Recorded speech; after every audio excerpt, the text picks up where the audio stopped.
Look out, it's the Backlog BoyZ. Virus detected.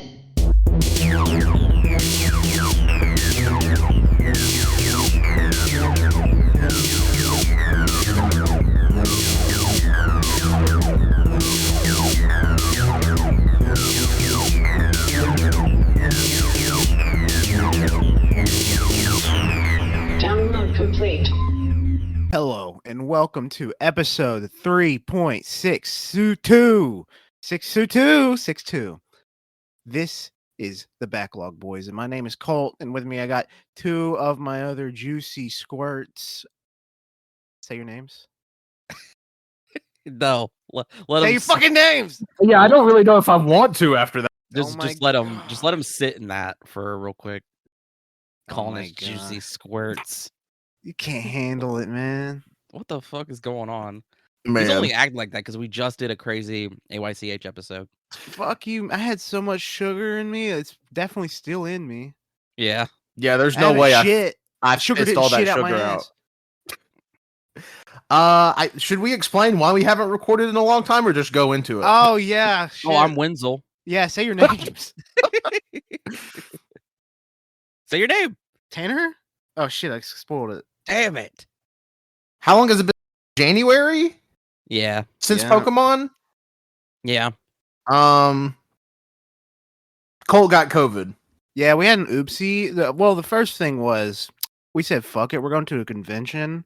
So they'll live with it. And then we were going to record the next one. And then I had COVID. And then it turns out that's just a month later. So now we're in March. yeah. It turns out when you go to a convention in the middle of February and then you get COVID, it's March because Yeah. February Yeah. is so fucking short. Yeah. Took Yeah. 3 fucking years for me to get COVID. And it's all because I decided to have fun for once. Thanks, Obama. Well, also, and we'll talk about this later. Wenzel and I did lose track of Colt for probably like an hour and a half at Comic-Con, which we'll talk about a little on the show. But Oh, fuck. You know what? If we were with Colt, maybe we could have helped him avoid getting COVID. I mean, I'm just saying, me and Wenzel didn't get it, but I also Yeah. just, You also what? you know, You cut out real hard. And then you just come back and say, you know. oh, yeah, you know. Okay. Well, I think I got it from the tongue sucking booth. You know, the booth where you get your tongue sucked? I think that's where I got it. Oh, I missed that one. Yeah, I missed that Yeah. too. Was it by Oh, the Could Lego? have not been a booth. It wasn't technically in a booth. It was like at a table in the dining area. By the bathroom. Yeah. How much did you pay? They paid me. Oh. That's how Colt Wait bought a all those minute. Legos. I was about to say, I was like, well, that's why he bought so many Legos. Cause they're fucking cool, dude. But we're not starting off with Lego. I mean, yeah, because we're gonna have a whole segment dedicated to fucking Lego. No, we're not starting off with the Comic-Con, the con. We're starting off with something that we've been meaning to get to for a second, and that is our games of the year. And it's gonna be a little different this time. Because Tanner doesn't play video games and he's a fucking senile bitch. That's not. Right. That's not true. That's not true. I have a list of The 10. senile part is kind of true. Well, He's kind of bitchy too. Oh. That would- Oh my god, did I say something too far? Did I say something okay. so Played bad? a decent amount of games last year. Just half of them were old. Oh my god. yeah, I mean, that's fair. So I have, instead of a top 10 list, I have 2 top 5 lists. We can work with that, I guess. Yeah. I hope so. I've had this on a Google sheet for 2 months. Yeah. I hope this is good. Also, want to go ahead and say, currently under a tornado watch and a thunderstorm warning. Oh, fuck. I as thought we're there was something recording. up. Yeah, the wind is whipping it real hard. It's so fucking, it's so loud. Like, I think it's gonna blow up my house away. It's gonna blow up your house. Yeah. Hmm. So how do we want to start this, gamer boys?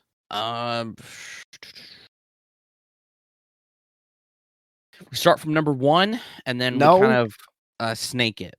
We can go in alphabetical. Do you, then do me, then Wenzel. Okay. Okay, well that's kind of racist, but okay. Okay, well that's fucking alphabetical. Tell your It's kinda parents to racist. rename you Ansel, and then you can go first. Ansel. I mean, Wenzel. I mean, if you want to go in Ansel. reverse alphabetical order, No, thank you. Oh my fuck. I, All right. I like to think Wenzel to get ahead of alphabetical order instead of doing the simple thing and just making an A. He does like B, and he's just Benzel. Oh fuck. He would do that. Well, Yeah. nothing can go past B. and then Colt renames himself like Alt. Well, that's with a U. No, it's with AO. Out. There's nothing past B. Uh-oh. 0. I'll be 0 alt. Oh, but yeah, how does alphabetical order work with numbers? Let's just get Numbers. into it. Oh, no. Actually, because with authors and stuff, numbers go first. So Yeah. he would go first. So you could have like 1,000 in front of your name and still go before A. Oh, Yeah. That fuck seems kind yeah. of fucked. Yeah, that is kind of fucked up. What's going on in the literary world? Anyway, yeah, we'll start with Colt for his number 10. Yeah, this is something that we've already talked about before. By we, I mean just me and Wenzel, because Tanner said that I fucking hate you guys for a month, and he did not want to talk to us. That's not true. I had COVID and then You a fake bitch. Anyways, mine number 10 is Pokemon Scarlet for the Nintendo Switch. Now, you'd probably already know how I feel about this game if you've listened to our Pokemon episode. I'm not going to go into too deep of details here, because you can just go listen to that. It's all, what is it, 2.5 hours, some shit like that. 2, maybe 3. Go listen to that. We talk, Yeah, go listen. we praise it and we hate it. Yeah, I it's think a it's a review. good episode. Go check it out. All of our episodes are good. I think it's a good discussion about what this game. But just to give you some like little details without going into super big details. I think it's ugly as shit. It runs like ass. I love all the new Pokemon. It removes so many features that I loved from the original. Man, you're making a really bad case for it to be number it's an 10. awful case. But I know. But I absolutely love playing it. And I can't wait for the Nintendo Switch Pro, if that's ever a fucking thing, so I can actually play a Pokemon game that's made well. But then again, I don't even know if that's going to help, because Game Freak just seems like they don't really know how to optimize a game on the Switch. I say that. Yeah, you know what? I'm sticking with that. I don't think they know what the fuck they're doing with the Switch. I mean, I guess to go from Sword and Shield, to go up to Arceus, but then go back down to Scarlet, yeah, or Scarlet and Violet, I don't think they do. Sorry. So Cole, you like the game, right? Yeah, I love it. I really enjoy. I love Pokemon in general. But this game is probably one of the worst Pokemon games I've ever Then played. That's awesome.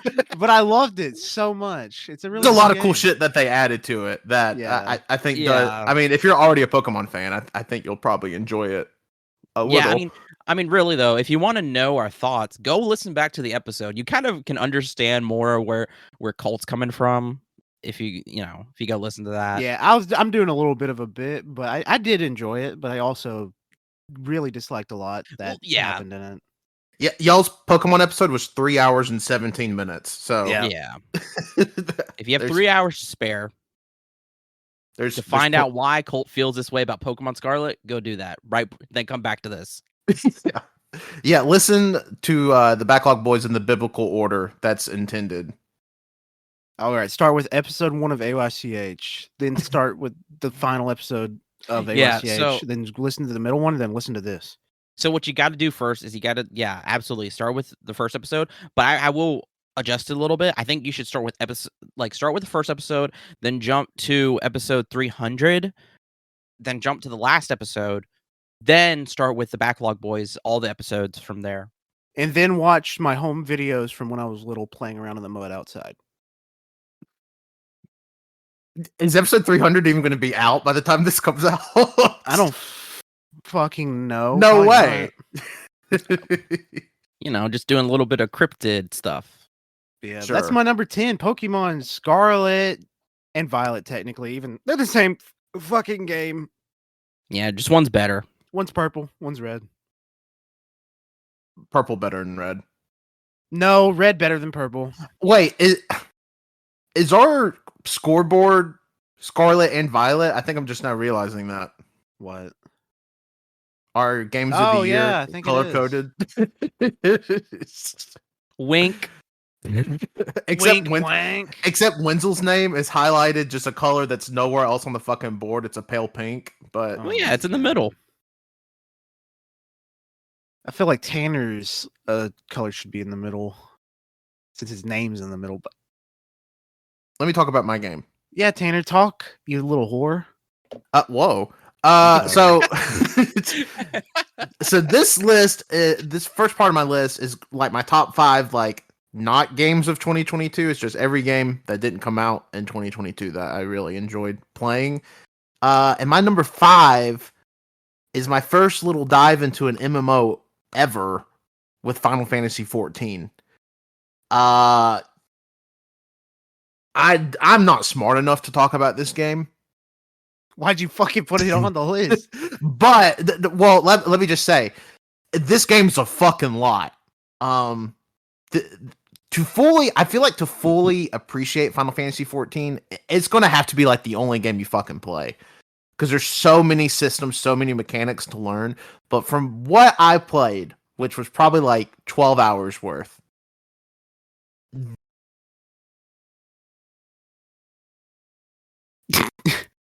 huge epic orchestra sets that is just like maybe one of the best original soundtracks in a game ever, and it has such a nice like gameplay loop. I don't even know if gameplay loop's the right word for it, but like just a nice, it's nice to play. I'm trying to Some would say it's fun to play. I mean, it is fun, but like it doesn't get repetitive how I've always had MMOs described to me, like World of Warcraft, which I'm a little too young to have got like super into World of Warcraft when it was super huge. But it feels nice. Like there's progression the whole time you're playing it. It's kind of similar to Minecraft. That is a crazy statement. I think I people like that play it, the game is hearing that are like, "What the fuck are you talking about?" Like, I to think it's me- a brave statement. Thank you. To me, in my head, it's similar to Minecraft in the sense where you can just kind of do whatever Is Herobrine in it? it's in that you gotta do. Like, but at the same time, that can be extremely overwhelming to somebody like me that likes 5-hour campaigns, which is why it's number 5 and not number 1. But I think everybody needs to try Final Fantasy 14. Even if you've never played a Final Fantasy, if you've never played an MMO, if it just doesn't sound like it appeals to you, with everything in it, I feel like I kind of put it on the same scale of like, again, like Minecraft or Fortnite. It's just something everybody needs to try once, because it's such a unique experience and just this large scale idea that I feel like everybody needs to play it. And it's really great. I would like to get into it, but I'm not paying a subscription service. Yeah, that's the one thing about MMOs that it's always turned me away is fucking subscription services just to play it. Ugh. Yeah, fair. Also, I don't care for MMOs, so. But I think there is a free trial that you can usually get access to that allows you to play like up to level 60 and like all the way through, I think, the Heaven's Ward expansion, like fairly significant chunk of the game. So just see it. I mean, it's cool. It's cool. It's really cool. I played it on PS5 too. My heck yeah. Hell yeah, dude. I guess it's my turn Yeah, turn it up. now. Break it down. I can't remember what Lucio says. Oh my god, I was just playing as him last night. Time to turn it up. Yeah. So my number 10 is Scorn. And this is kind of like interesting because Scorn it came out last year. It's on Game Pass, so I play it on Xbox, and it is a game that has this that you it's very artistic. Its style and aesthetic is based off of H.R. Geiger and Zdzisław Beksinski. I hope I say his name right. Those two artists. It's like a surreal first person like horror nightmare. But the thing is that like it's very short, and they just throw you into it with nothing, no dialogue, no objective, just absolutely you're just going in completely blind. You don't know what to do, where to go. You just have to just go do something. It's like up to you to explore the world and kind of figure out what to do. And I have it as number 10 because again, it's good in the sense that I appreciate it as an art piece, but at the same time, it just doesn't tell you anything, and that kind of hurts in my opinion because having waiting for this game for so long, I really wish there was more like objective and there was more story.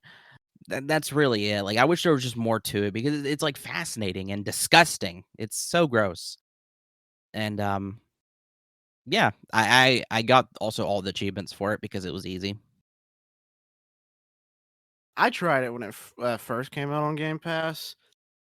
I wanted to play it and I wanted to like it because it's beautiful. I love the art direction. I say beautiful, but it's fucking disgusting, like Wenzel said. But when it comes to games that say, like, you know what, there's so many things you could do in this room, but we're not going to tell you what exactly you need to do. So you're going to have to fucking meticulously figure it out one by one. Those games hurt my feelings, and I don't finish them. I mean, that's fair because I mean, that's my thing. Is like it's an art piece and I think it should be accessible and enjoyed by everybody, but when you do shit like that, it makes it kind of difficult to do that.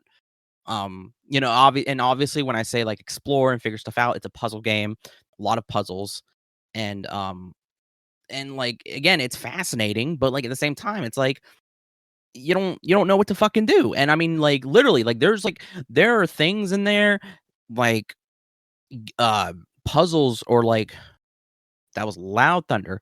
Like mechanics and like all these things that you have to do that like let me tell you, I would not have been able to guess to do these things. I literally had to look up a guide because I did not know what to do.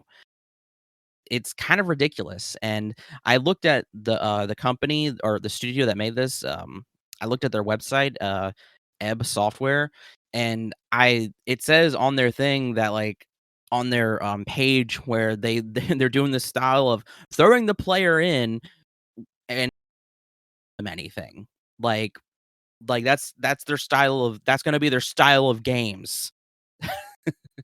It's like that. So But I mean, that is an intentional. I mean, you talk about it being an art piece. I mean, it's not like. I mean, that's what they're going for. So in a way, it's kind of like, you know, I guess part of the magic. I mean, it's part of their design, but I personally don't appreciate that. Oh yeah, then it's definitely not going to be everybody's cup of tea. I'd like. There's just probably no way I'm ever going to play that. That sounds like my worst fucking nightmare. And see that, and that's the thing. That's what bothers me is that's not on you. That's on them because I think with something like this, with its aesthetic and style, I think it needs to be appreciated by a lot of people, and that's just my two things about it. I still have it as number 10 because again, I like it and I like the art. So So yeah, hell yeah. Well, in the middle of you talking, I heard my weather alarm. It just started screaming, and it probably didn't pick up on Discord because Discord's got that mic dampening shit. yeah. And we're under a severe thunderstorm warning. Okay, so we're a little bit epic right now. God, I hope nothing happens. I really hope not, because I'd like to get this done. I don't want a third thing to pop up. Yeah, because last year we tried to record Thor, and it kept thundering and lightning, so we could never record. I actually, I love that Thor movie. I didn't. Yeah, Thor. Yeah, I guess y'all ready for me to go? Yeah. All right, number 9 for me. This is a game from a series that I absolutely love, and as soon as I saw the trailer for it initially, I thought I'm probably gonna love that. And guess what? I fucking did. It's Tiny Tina's Wonderlands, spinoff from Borderlands, specifically the Tiny Tina's DLC from Borderlands 2. Fucking love this game. Wenzel and I played it co-op all the way through, played almost all the DLCs. We didn't touch the last one. DLC, super disappointing, but the main Yeah. game is really fun, really funny. I really enjoyed it. I've always loved I can understand the point where the Borderlands humor can be found cringy, but for me, I'm an adult, so I don't really cringe at much unless it's really fucking bad. And Borderlands doesn't really have anything in there that's really fucking bad. Really fucking bad to me is watching somebody go in for a kiss on someone and then the other person just slyly moves out of the way or quickly moves out of the way. That's cringe. But saying poop fart donut tacos, hee hee, I'm just ha, that's funny. No, oh, man, I don't know. That's kind of cringy, Colt. Oh Ew. my gosh. I'm not Mm. belly laughing. I just blew really hard out of my nose that it did not pick up on the mic. No, it did not. So there was just silence. Yeah. It made it seem like you didn't think it was funny. Yeah. I mean, if I'll say that's humorous in my head. I've always been that way with jokes. I don't laugh at something. I can see something is humorous and not laugh at it. And that's how it is with a lot of Borderlands for me. I really enjoyed Tiny Tina's Wonderlands. It's got the best combat, in my opinion, of every Borderlands game. It's got some really cool guns. You got melee weapons again. I do dislike how that you don't play as a fully fleshed out character. You're playing your own mecha character. With their own, they have some fun voice lines depending on which personality you choose, but for the most part, it's a little disappointing on the character selection end. Yeah, I thought I would have liked classes a little better, but I mean to be fair, the customization of your character was actually still pretty good. I mean, it's supposed to be, D&D, so they actually give you a lot of good customization. Oh yeah, the customization's great. Yeah. And then also my character too had some little creatures and probably had the funniest fucking voice lines in the entire game. Yeah, there's some really fucking funny voice lines. I will say one of my favorite side missions is there was this little mushroom guy. I think it was a mushroom or he was a goblin. And I just the whole time I was like, "You're my boyfriend. I'm gonna be your girlfriend." And then I was I was just leading it on essentially. And, Oh, and it was like, "Oh yeah, thank you for all this." I'm like, I want to break up. And then I immediately ran away. And in the game, you can hear it speaking over the Echo device or whatever the fuck it's called in this version. It's just crying the whole time. Yeah, we were playing and there was this mission to date this goblin or something, and I kept telling Colt just go ahead and let him off easy. Don't lead him on or anything. But then Colt does the exact opposite and leads him on for the entire mission. I'm like, why would you do this? Because I know what's gonna happen. And what happened, like Colt said, was this goblin just starts crying the entire time we're there.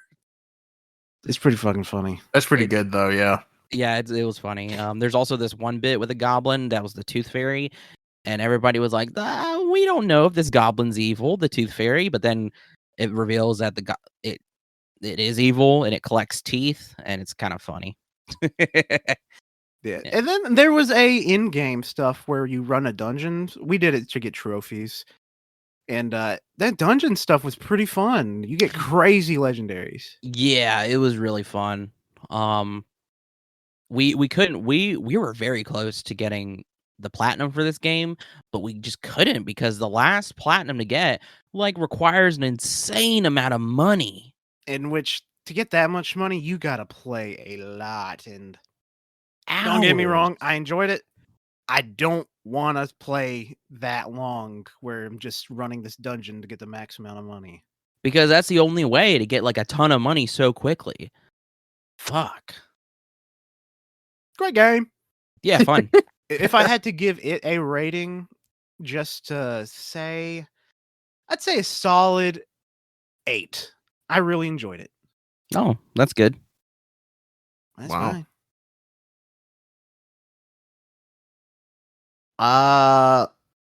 Y'all want to talk about Fortnite?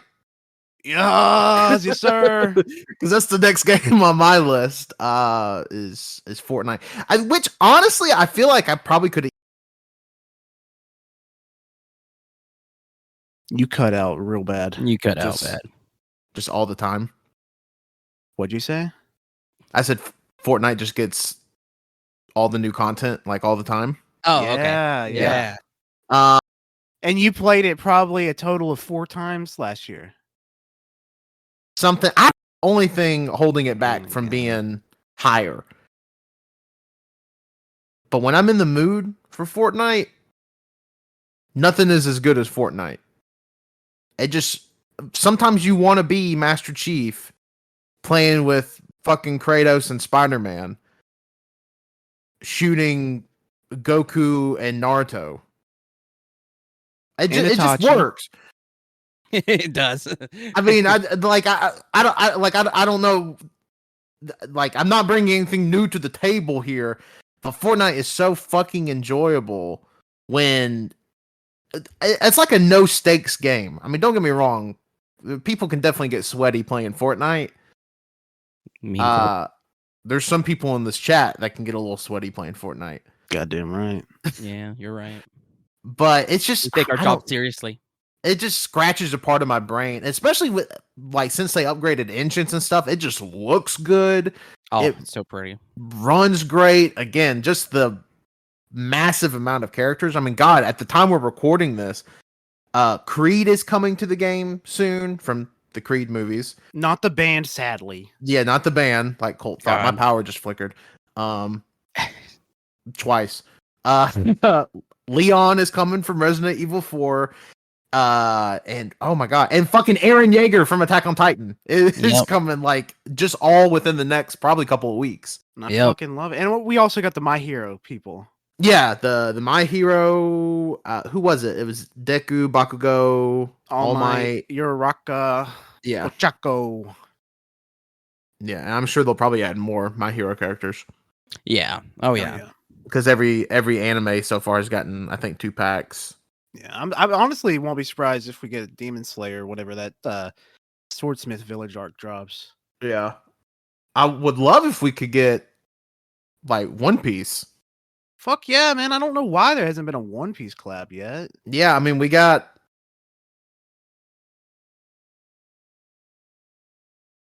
We got, You know, going on. yeah. But yeah, Fortnite is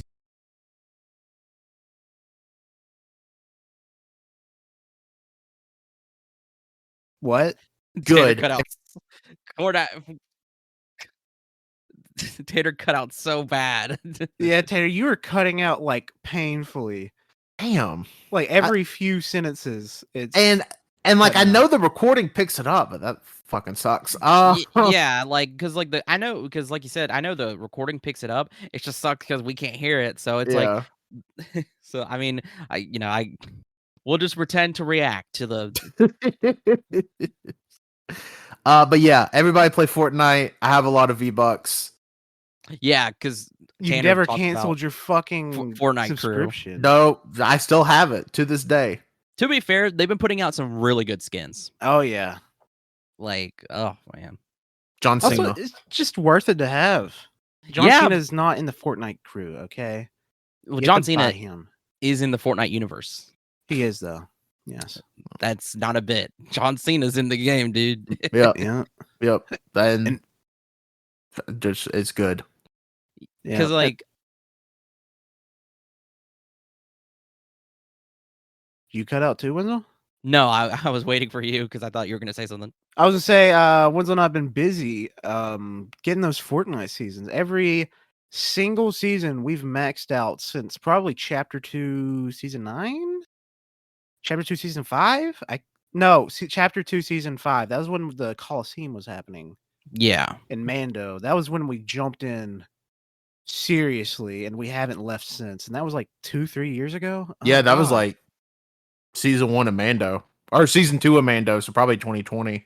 Yeah, and the thing is, I've been playing since season 4 of Fortnite, and that was 2018, 19? Well, God, when did we do Fortnite of Fortnite? I don't That was remember. 2018. Shit, then I probably played in 2017, 2018. Yeah. So we've been playing Fortnite for several years at this point. Yeah. Yeah. I mean, I can't get enough of it, dude. Like, I remember first playing and being like, oh man, I wish I had more skins.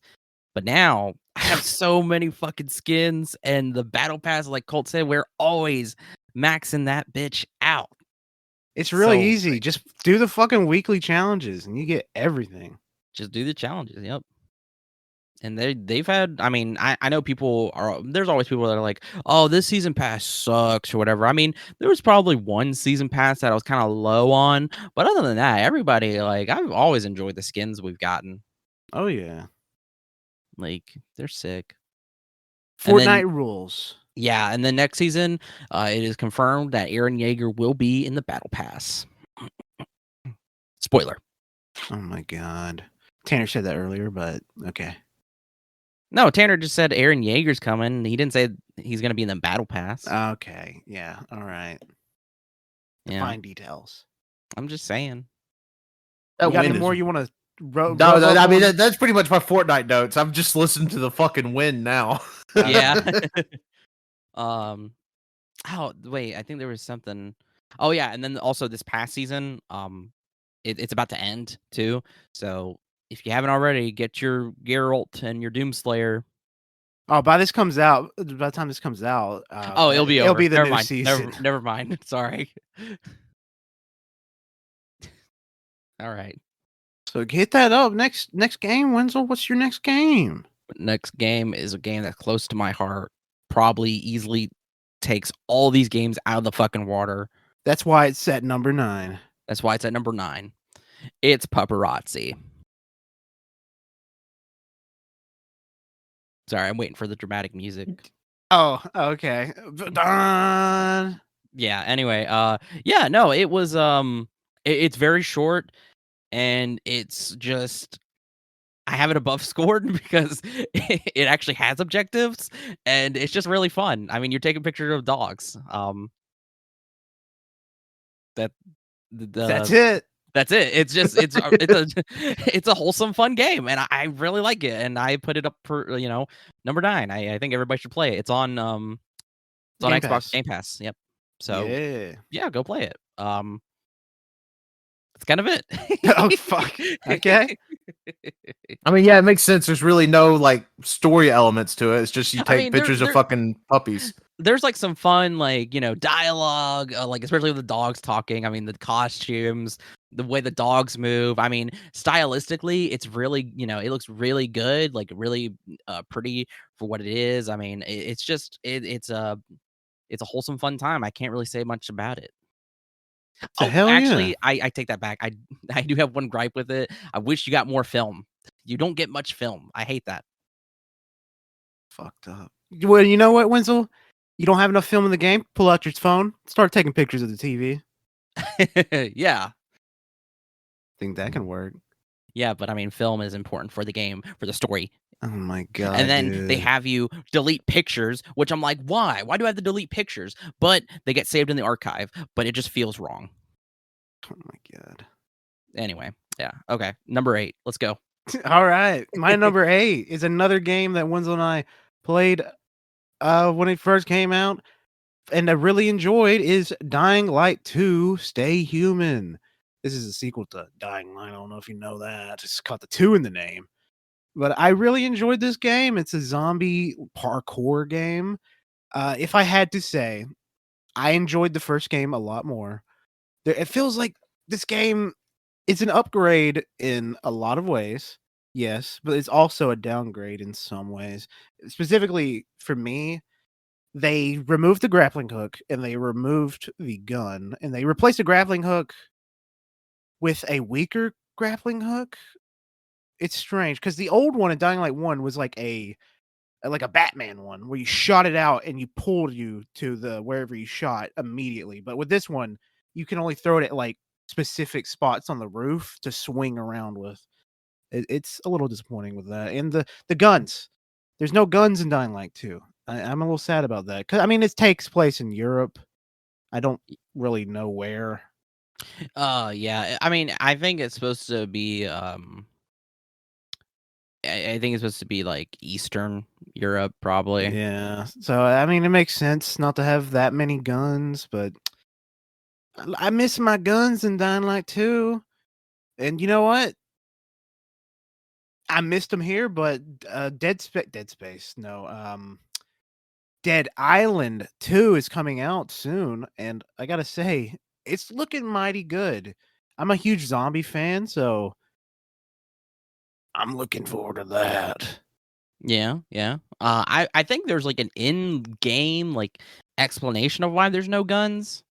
Because this takes place like I can't remember how long after the first game, but I think there's something with that, I believe. But yeah, I like the first game better, to be honest. Yeah, it's the weapon. They had more weapons, and it just felt better. The parkour felt more snappy, in my opinion. Yeah, and again, this is still fun, especially with like the risk and stuff of like, especially like Running around at night in this game is fucking horrifying. yeah, and it still has that mechanic of like looking back while you're running. It's terrifying. But oh man, like there was one portion where we went into a hospital right as night was ending, Yeah, because and that's all when the they come back volatile to the hospital. all the volatile came back into the hospital and just killed us. It was fucking horrifying. All of a sudden, we just see a horde of the strongest enemy type in the game just rushing at us, beating us to death. And they're just so aggressive and loud. Oh my god. And the music terrible. kicks in, and it does not help. It's so stupid. Yeah, and then also Rosario Dawson was in there. Yes, yes. It's not a bit. She's in the game. She plays a character. Yeah, and I will say, the ending is so anticlimactic, it's not even funny. It's the ending sucks ass. Like, technically, we got the bad ending, but I watched a video with all the endings. Every ending's bad. None of the endings are good. Oh yeah, I completely forgot about how the ending was just so like terrible or lackluster to me. I forgot about it, but I oh man, I remember the final boss. He was so funny because he just looked like a normal dude, but he was like he had such a like an exaggerated like villain voice like this. Oh, that's scary. That don't make me shit myself. Damn. Okay, maybe I need to get into some voice work. Yeah. Get the brown note voice. Oh, stop! Stop! Oh, I can only shit so much. But yeah, it's not like 2. I really enjoyed it. If I had to give it a rating, I give it an 8. Start to see a pattern. I hope every game on your list is an 8. Yep. Just you wait. Speaking of 8, y'all ready for my number 8?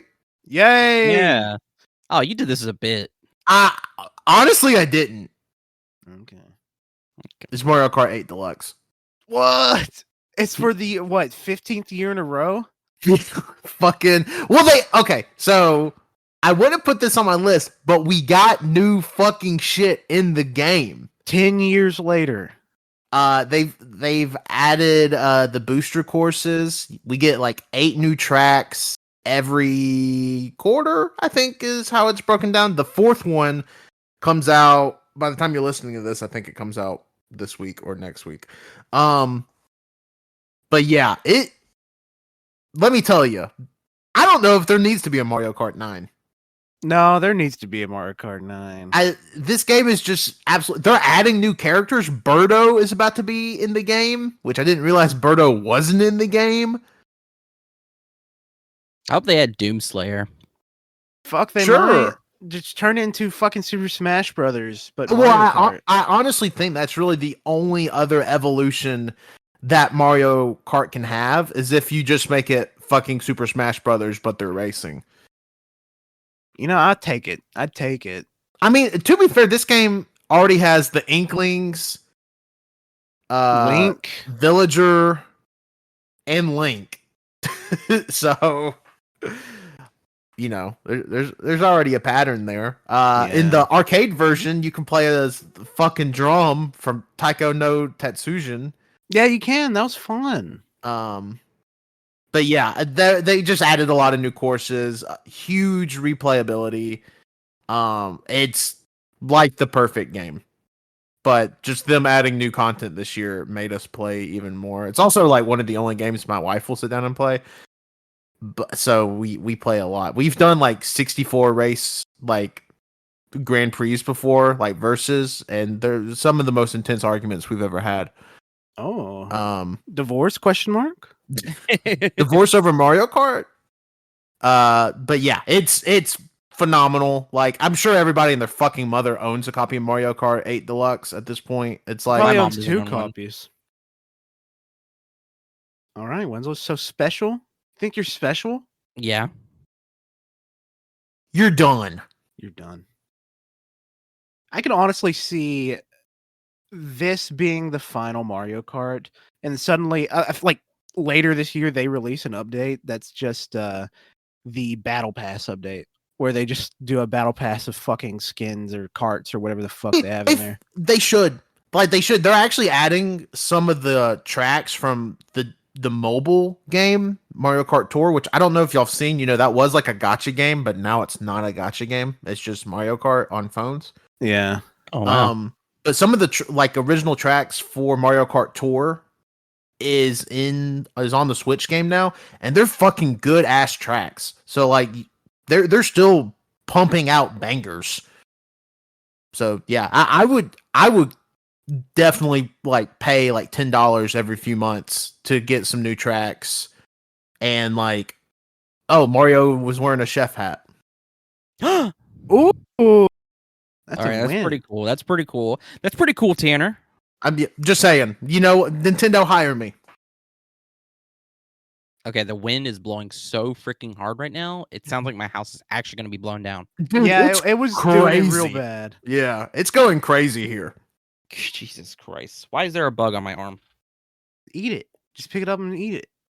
Yeah, It's their dominance. I threw it. Oh my god. Got any more to jerk off with Mario Kart 8 for the 10th year in a row, Tanner? Nope. See you next year with more Mario Kart 8 Deluxe talk. Yeah.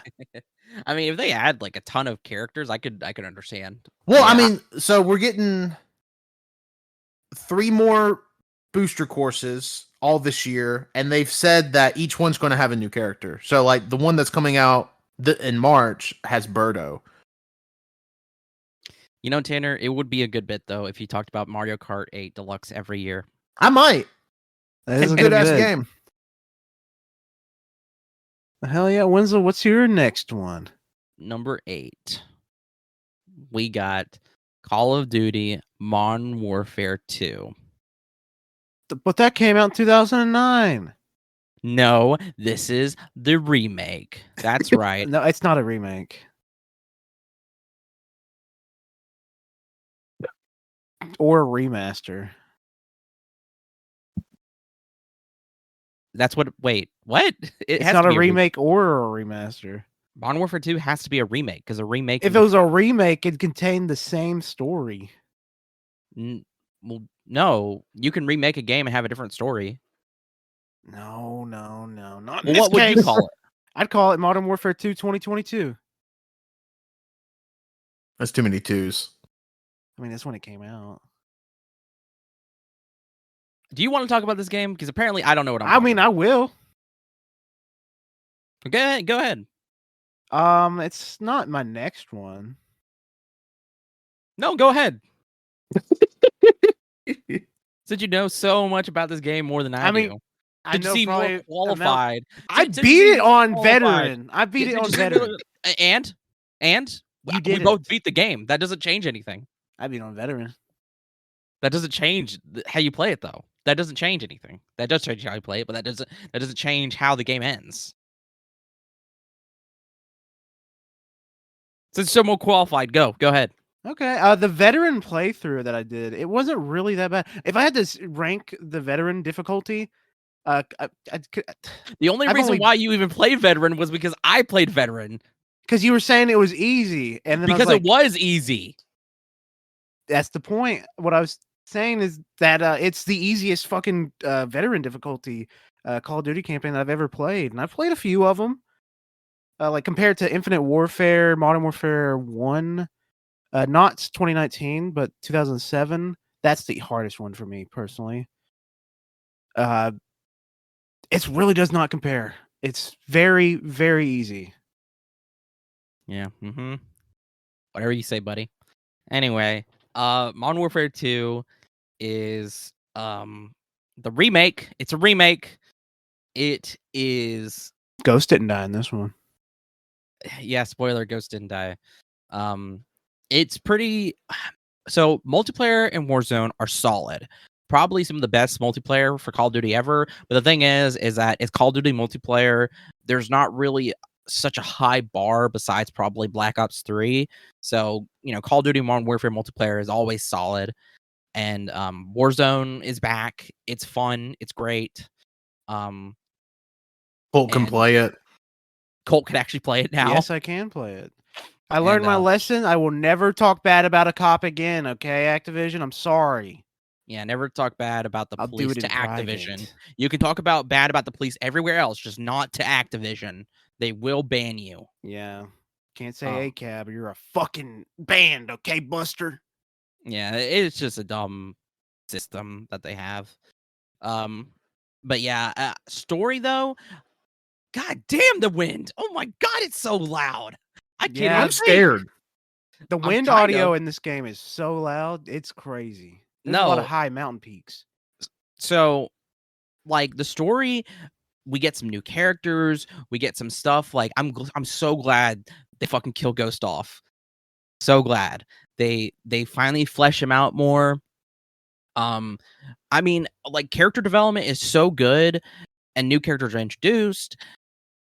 But then there's just kind of some stuff that kind of like contradicts itself later in the story that I'm just kind of like, okay. But it's still an okay campaign.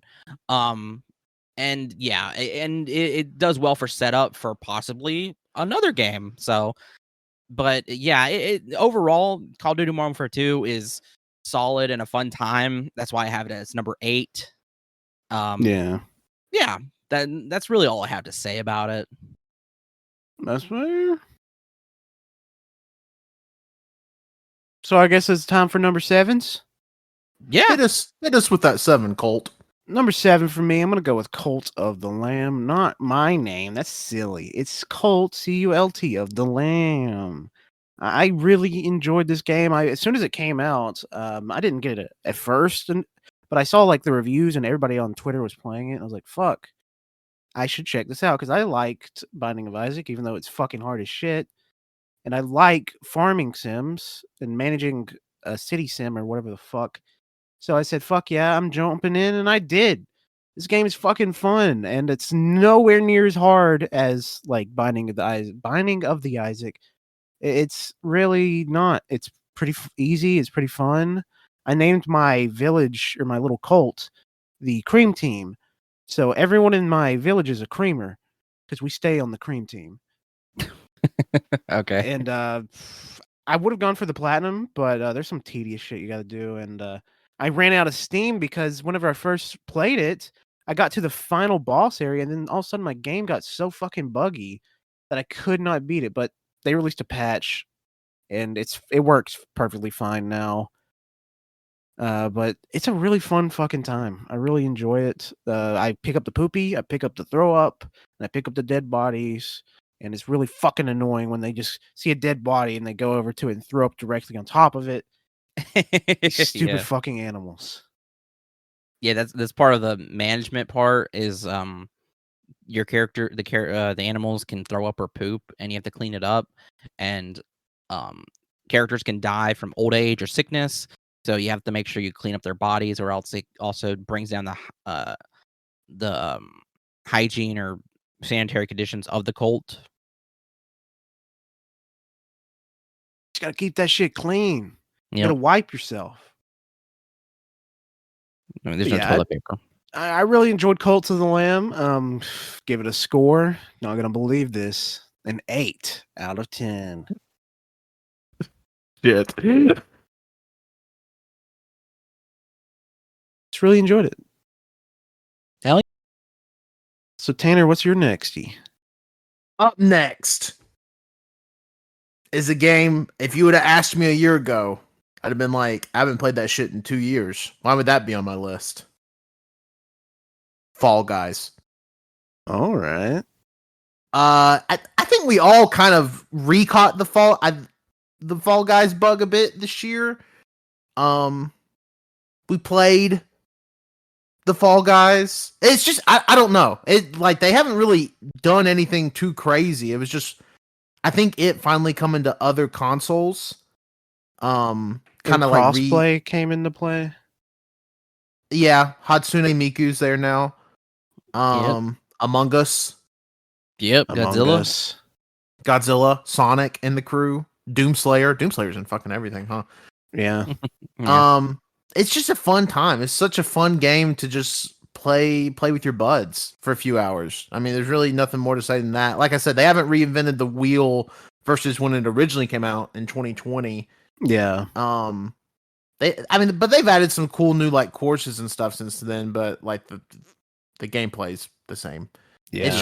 It's just kind of caught interest in our little group for probably like 2 months last year. We would play at least once a week. And it happened right before Overwatch 2, and now we haven't never touched it again. Yeah, haven't played it since Overwatch 2 dropped.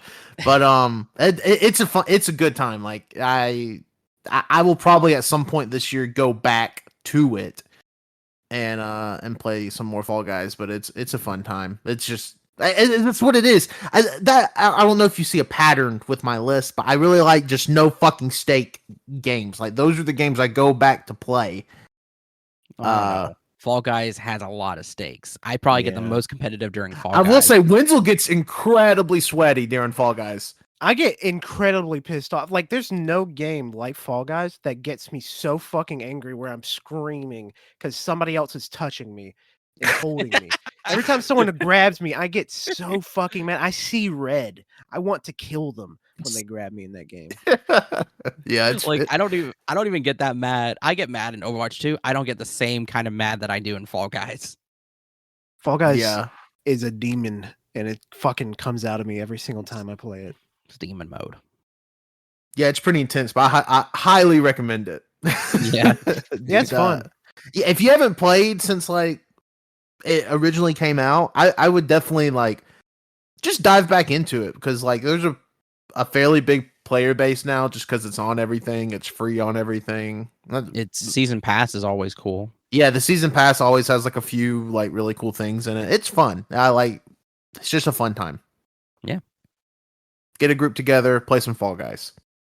Yeah. All right. I guess it's my turn. Next up, number 7 is a game we've already talked about, so I won't talk about it. All right, so my next game is a game we already talked about, so I won't talk about it. It's Dying Light 2 Stay Human. Like Colt's already said, I mean, it's it's fun. I mean, me and Cole had a really fun time just kind of goofing around. Also, too, there was like we played there was times where characters were doing stuff, and me and Cole were like playing, acting like detectives, trying to figure out who did what. It wasn't that hard to figure out who did what. um, um, yeah, I mean, it like there was some solid stuff like using a paraglider and then factions and upgrading faction stuff, but other than that, it was not.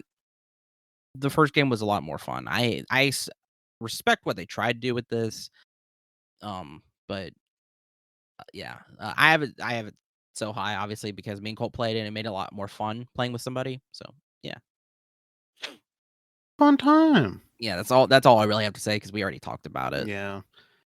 So I guess up next for me, number 6 is Call of Duty Modern Warfare 2.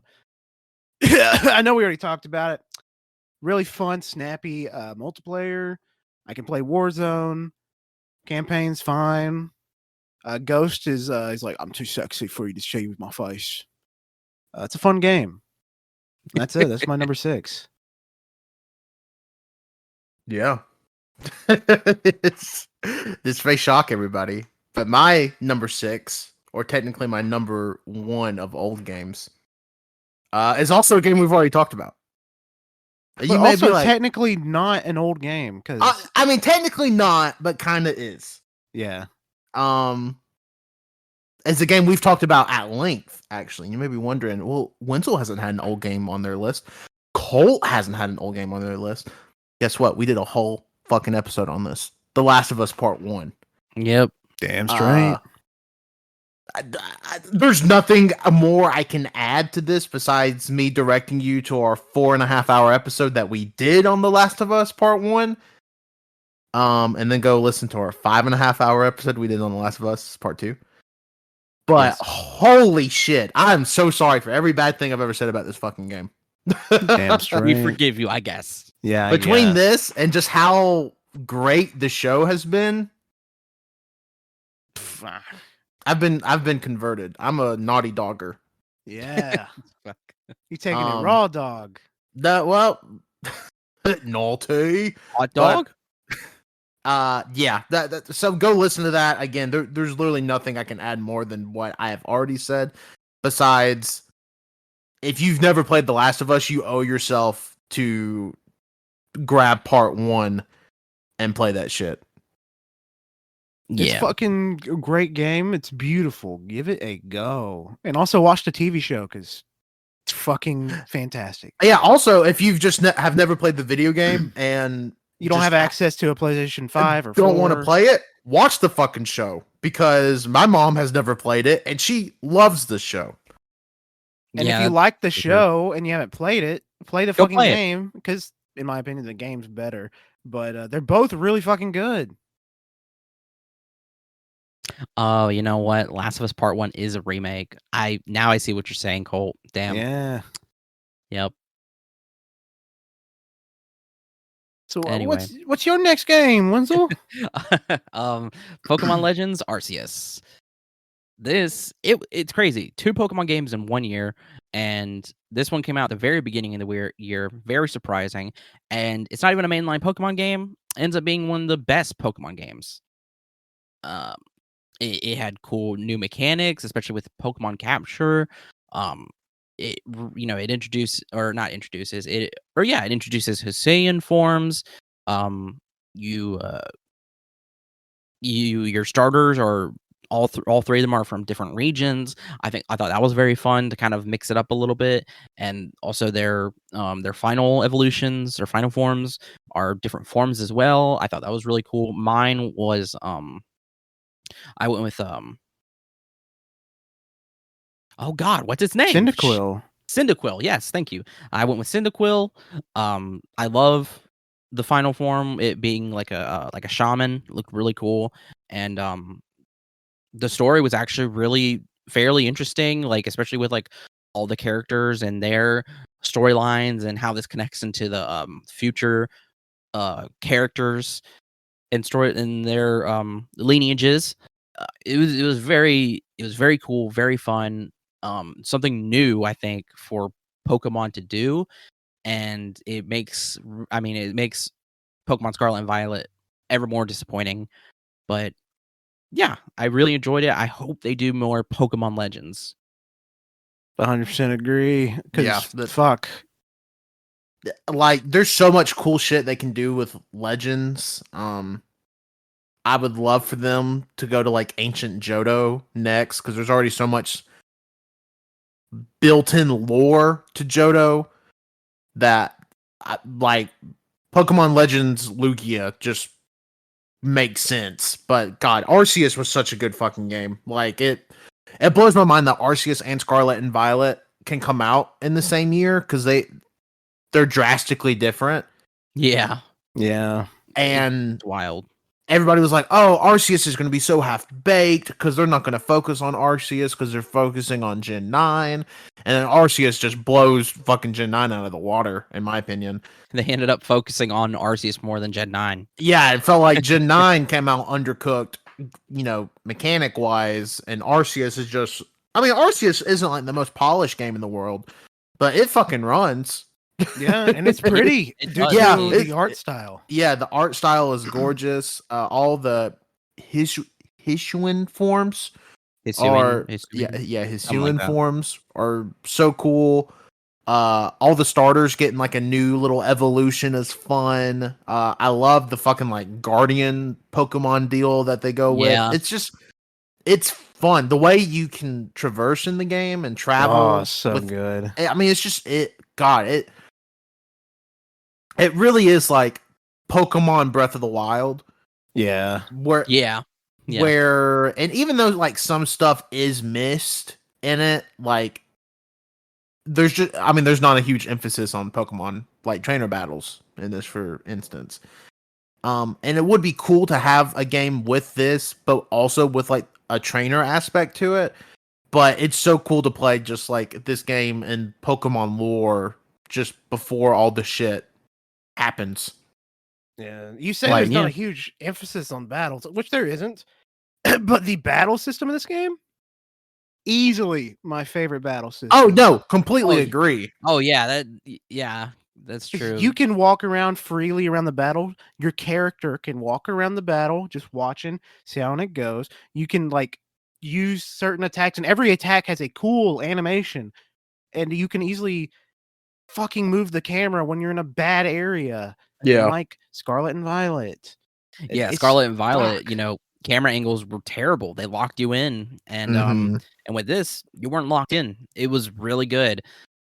It just doesn't make any sense for them to do what they did in Arceus and not bring that over for Scarlet and Violet, even though there's like certain aspects of Arceus with like it taking place in the past, and then you have Scarlet and Violet that had Pokemon that deal with past and future, which makes me think too, is like, is there going to be Pokemon Legends that take place in the future? Like, that'd be pretty cool. That'd be cool. That would be interesting. I haven't even thought of that. Yeah. And also the shiny sound. Fucking love the shiny sound. Oh yeah. Yes. Yeah. That's another thing too. Mechanic wise, why are they going to have this where you can see a shiny in the wild, but then in Scarlet and Violet you can't see a shiny, and in fact, there's a high probability that you've probably missed one. It's because in fucking Arceus you can hear that beautiful like serotonin boost and the shiny sound, but in our Scarlet you just see like maybe a slightly discolored Pokemon. Yep. And if you miss it, you're fucked. Good job. Because like you have to really pay attention to the shadows and the textures. If you don't, you might miss out. Like I found a shiny sea turtle, but at first I thought that the cloud was on top of it and it was just under a shadow. But it wasn't until the cloud moved that I got a good look at it. I was like, oh no, that's shiny. And I caught it. So yeah, It doesn't help that all the new or like 90% of the new shinies and the new gen, they're fucking bad. They're bad shinies. Yeah, all great designs. Shiny wise though, a lot to be desired. But yeah, Pokemon Legends Arceus, great. That's what I have to say about it. Yeah, Amen. this may be a hot take. Maybe like my second or third favorite Pokemon game ever. It's my favorite Pokemon game ever. I'm not a 100% hot there. not a hot take. I mean I stated that's probably one of the best. So Yeah, that's fair. Like I would put this on the same realm I put like Pokemon Emerald and like Pokemon Crystal, and I'm not sure that I don't like Legends Arceus more than Crystal. It's a banging ass game. Yeah, good ass Yeah. game. So I guess we're ready for number 5. Top 5. This is everybody's top 5. So even now Tanner is in 2022 top 5 games. Yes, sir. And number 5, starting off strong, a game we've been talking about constantly because it's destroying our brains, is Overwatch 2. There's a lot in this game that I enjoy because it's essentially Overwatch 1, but it's got the number 2 in the title. Mm-hmm. That's Yep. it. They removed loot boxes, and now they're doing season pass, and now they have skins in the store that are fucking expensive, but I still buy them anyways because they're super pretty, and I like digital pretty skins. I miss loot boxes so much.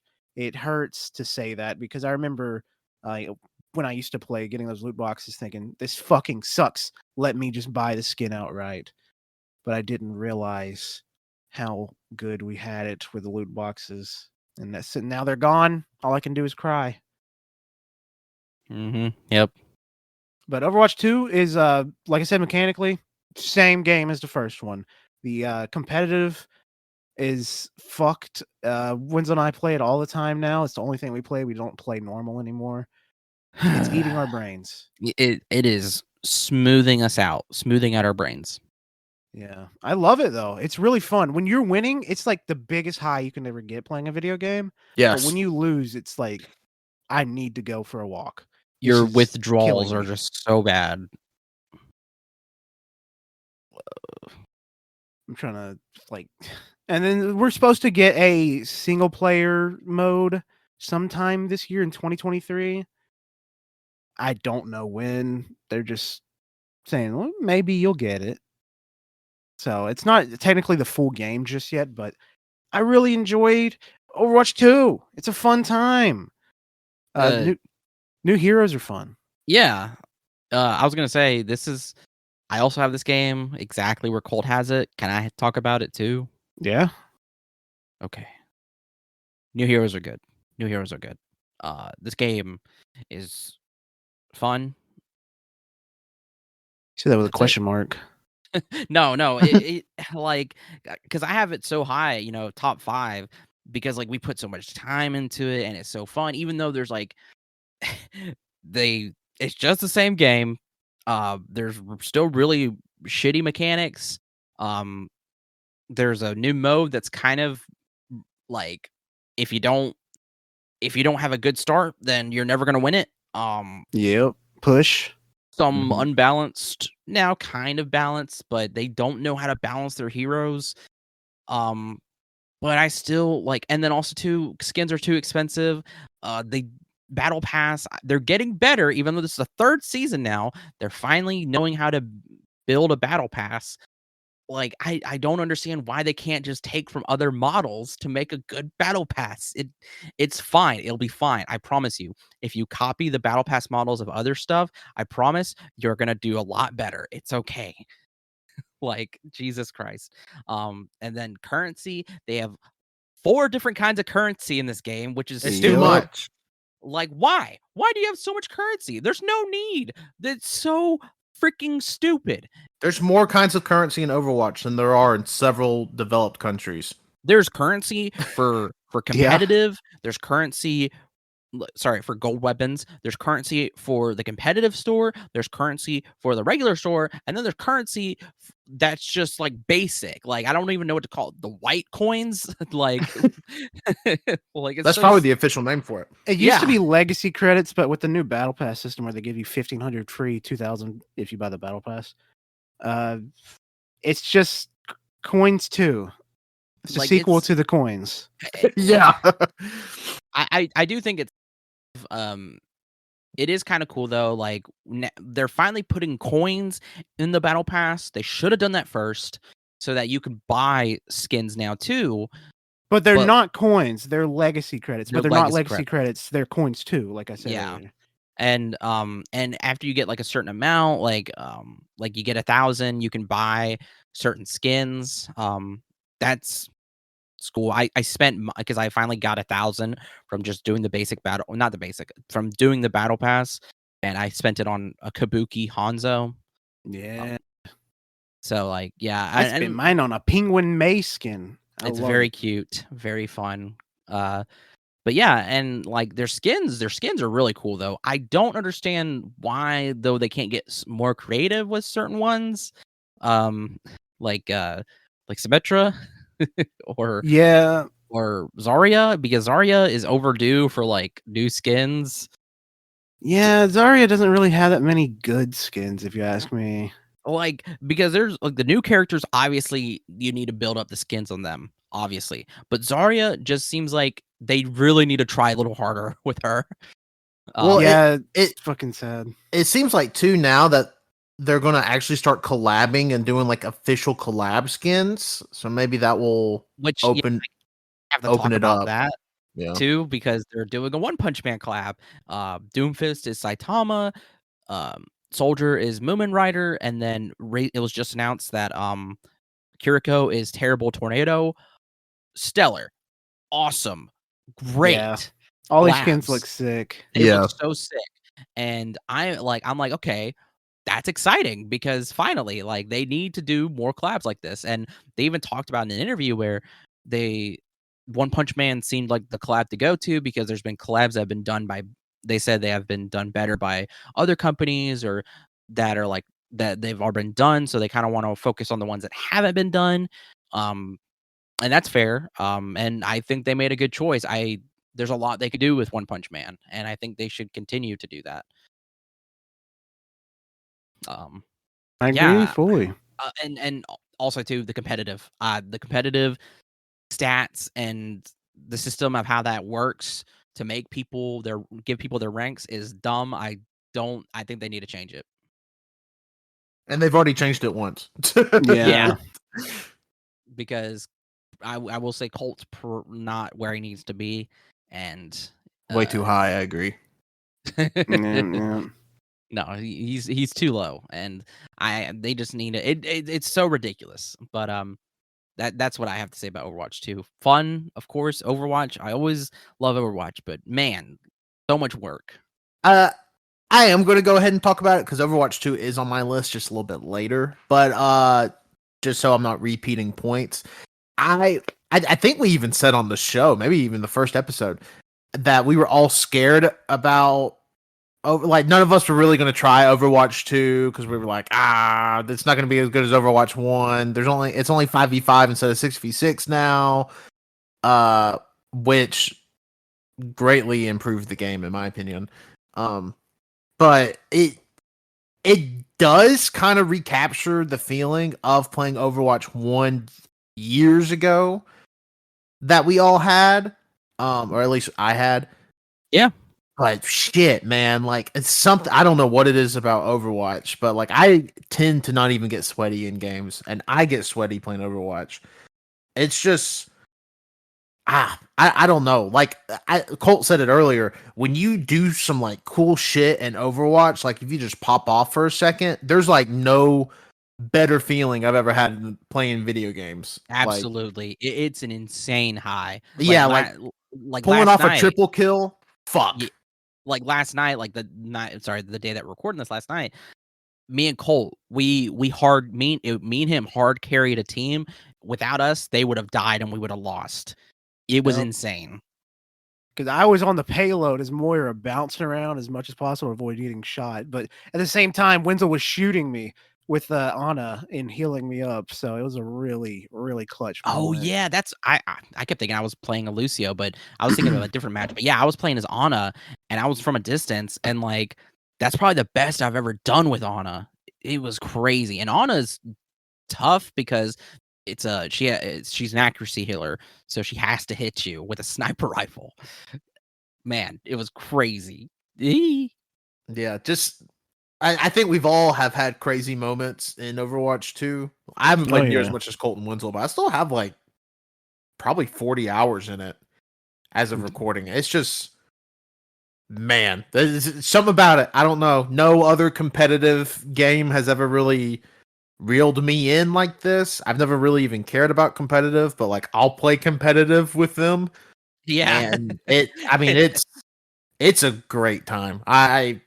Man, like it's like if you don't like hero arena shooters or whatever, you're not gonna like Overwatch. So like I won't even recommend it to you.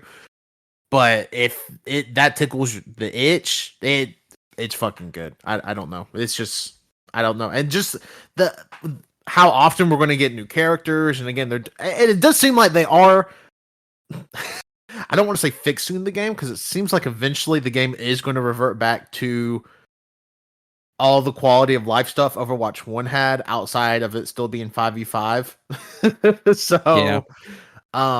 But it's good. And they are taking like the players like feedback on it pretty well, and they're rolling out some fixes. Oh god, how many characters have had reworks already in Overwatch 2? A good bit. Several. I want to say almost all of them. Yeah, I'd like almost every. They've taken characters out of the fucking game. May, Torbjorn, Bastion, and Torbjorn. Yep, have been taken out of the game just to get like reworks, and it's So I appreciate that, and it's always changing.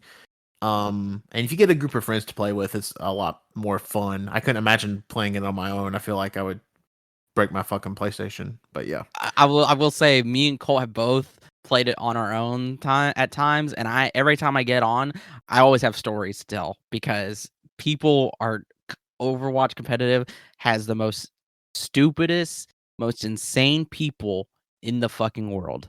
They 100% do. They're fucking insane. They're like, they'll role play in the chat. They'll be like, it's fucking strange. They'll be rude. They'll be racist. They'll be rude. They'll be racist. They'll have like sexual role play. Like it's they don't know how to read numbers. Yeah, great game though. We all love it. Yeah, I love it. I've put 160 something hours into it. Holy fucking shit. Since it came out in October, which I think I put 160 hours in Overwatch 1 total. So I'm already there. Oh, I definitely put way more hours in Overwatch 1 so far, but also I played Overwatch 1 like pretty regularly for like 2 years on multiple consoles. Yeah. I actually own physical copies of Overwatch for Xbox One, PlayStation 4, and Switch. And now they don't even matter. Nope. Because Overwatch 1's fucking dead. Yeah. But yeah, y'all want me to roll into my number 5? Yeah, roll it up. Yeah, go. It's pretty similar to Overwatch 2. I went with you angry? Yeah, I went with Disney Dreamlight Valley at number 5. Which sounds like a bit, but it's really not. How's the competitive scene in that? Fucking crazy. The fucking Donald Duck any percent speed runs go fucking crazy. Oh man. If you haven't heard about this game, I didn't hear about it until it came out on fucking Game Pass, I believe in August. It's Animal Crossing with Harvest Moon with Disney characters. Yep. Like, well, except you are not a Disney character. You're just a dude. But imagine Colt, you're just a dude. Yeah, Okay. but instead of villagers, it's fucking Mickey Mouse. MICKEYMOUSE, baby. Yeah, hot dog, hot diggity dog. So I mean, it literally is. I guess it's probably closer to a Harvest Moon clone than an Animal Crossing clone. But it's a like OG like good Harvest Moon clone with Disney characters on it. Like they're all like, oh, thanks. Go find Goofy, and then you go find Goofy, and he's like, gosh, where's Daisy? And then you go find Daisy and give him shit. You can fish, you can farm. You're also trying to defeat the evil magic that wiped out all the memories of the Disney characters. Yeah. In the meantime, like one of the first things you do in the game is you go into fucking Mickey Mouse's house and like you have this magic power to vanquish all the evil magic in his house. And there's a lot. And then he's like, I'm Mickey Mouse. It's fucked up. This is like first 45 minutes of the game. But man, it's weird. It's a weird game. But it's fun. And Goofy's there. I mean, there's really nothing more I can add to that than that. Played like an hour or two of it. I really enjoy it, but God, this is a game that like will suck your time out of your soul. Yeah, if, I mean you let it. It is Harvest Moon, Stardew Valley, Animal Crossing with Disney characters. Yeah, so like I'm gonna get to it eventually, where it's gonna suck the shit out of me. But fuck, it's good shit. Also, the music is good. Yeah, It has it's a Disney weird, music. Yeah, it has a weirdly kind of intriguing story. But it's good shit. Like I mean, it's on Game Pass. Go play it. I just assume everybody has Game Pass at this point. Yeah, I do. and through you, I do too. I won't play it That's fine. Damn. because Wenzel's a nerd that doesn't like sim games. Oh no, because I'm not a Disney adult. Oh my god, Me I'm not neither. either. Says the guy who's about to go to Disney World or in like no time. Yeah, Yeah. you'll probably be there. Yeah, I'm trying to. When are we releasing this? I don't fucking know. Stop asking questions. Why would you ask that on the episode? I don't know. Why would you let them think that we're not properly prepared? Okay, hold on. and I'll organized? say what Patrick says, but doesn't edit out of most episodes. Off mic. What's Yes. When is this coming out? Wait, does it really not edit that out? Oh, a lot of times no. From the ones I've listened to. Why wouldn't you edit that out? If you're wondering, I don't listen to a lot of the episodes of our main, I don't listen to any of the episodes. not because I hate us. It's just because I already experienced it. My I brain was doesn't there. let. Oh me yeah, if you're experience it on the again. episode, I wouldn't know why you would ever re-listen to it, but but now that's surprising. I don't understand. yeah, that. no, sometimes he may. I don't know how often he off mics, but there was a recent episode where I think him and Cannon were talking, and he just goes, "Hey, off mic," and then it's like a 45-second bit, and then at the end of it, he's like, "Okay, all right, and we're back." Fuck, it's that's funny. Like I prefer it in there. It's really funny. I hope he says his social security number at some point. He's like, Yeah. off mic. So Oh, here's my by social the way, security. Cannon, I need you to say your credit card number into the mic for your part of the power bill this month. And I will edit this out. Yes. Yeah, Alright, and we're back. And we're back. And then he, instead of putting in the intro song, he puts in a remix version of Cannon saying his credit card number. Fuck yeah. All right, and we're back. All right, let's talk about the next game. Number 4 for the 4-4. Well, I guess Wenzel did already say his number 5 was Overwatch 2. Okay. Yeah. Yep.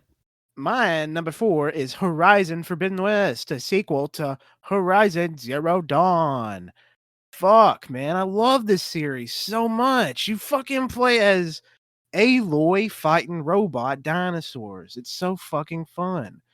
The story is like, it's not super best story ever, but it's still really good.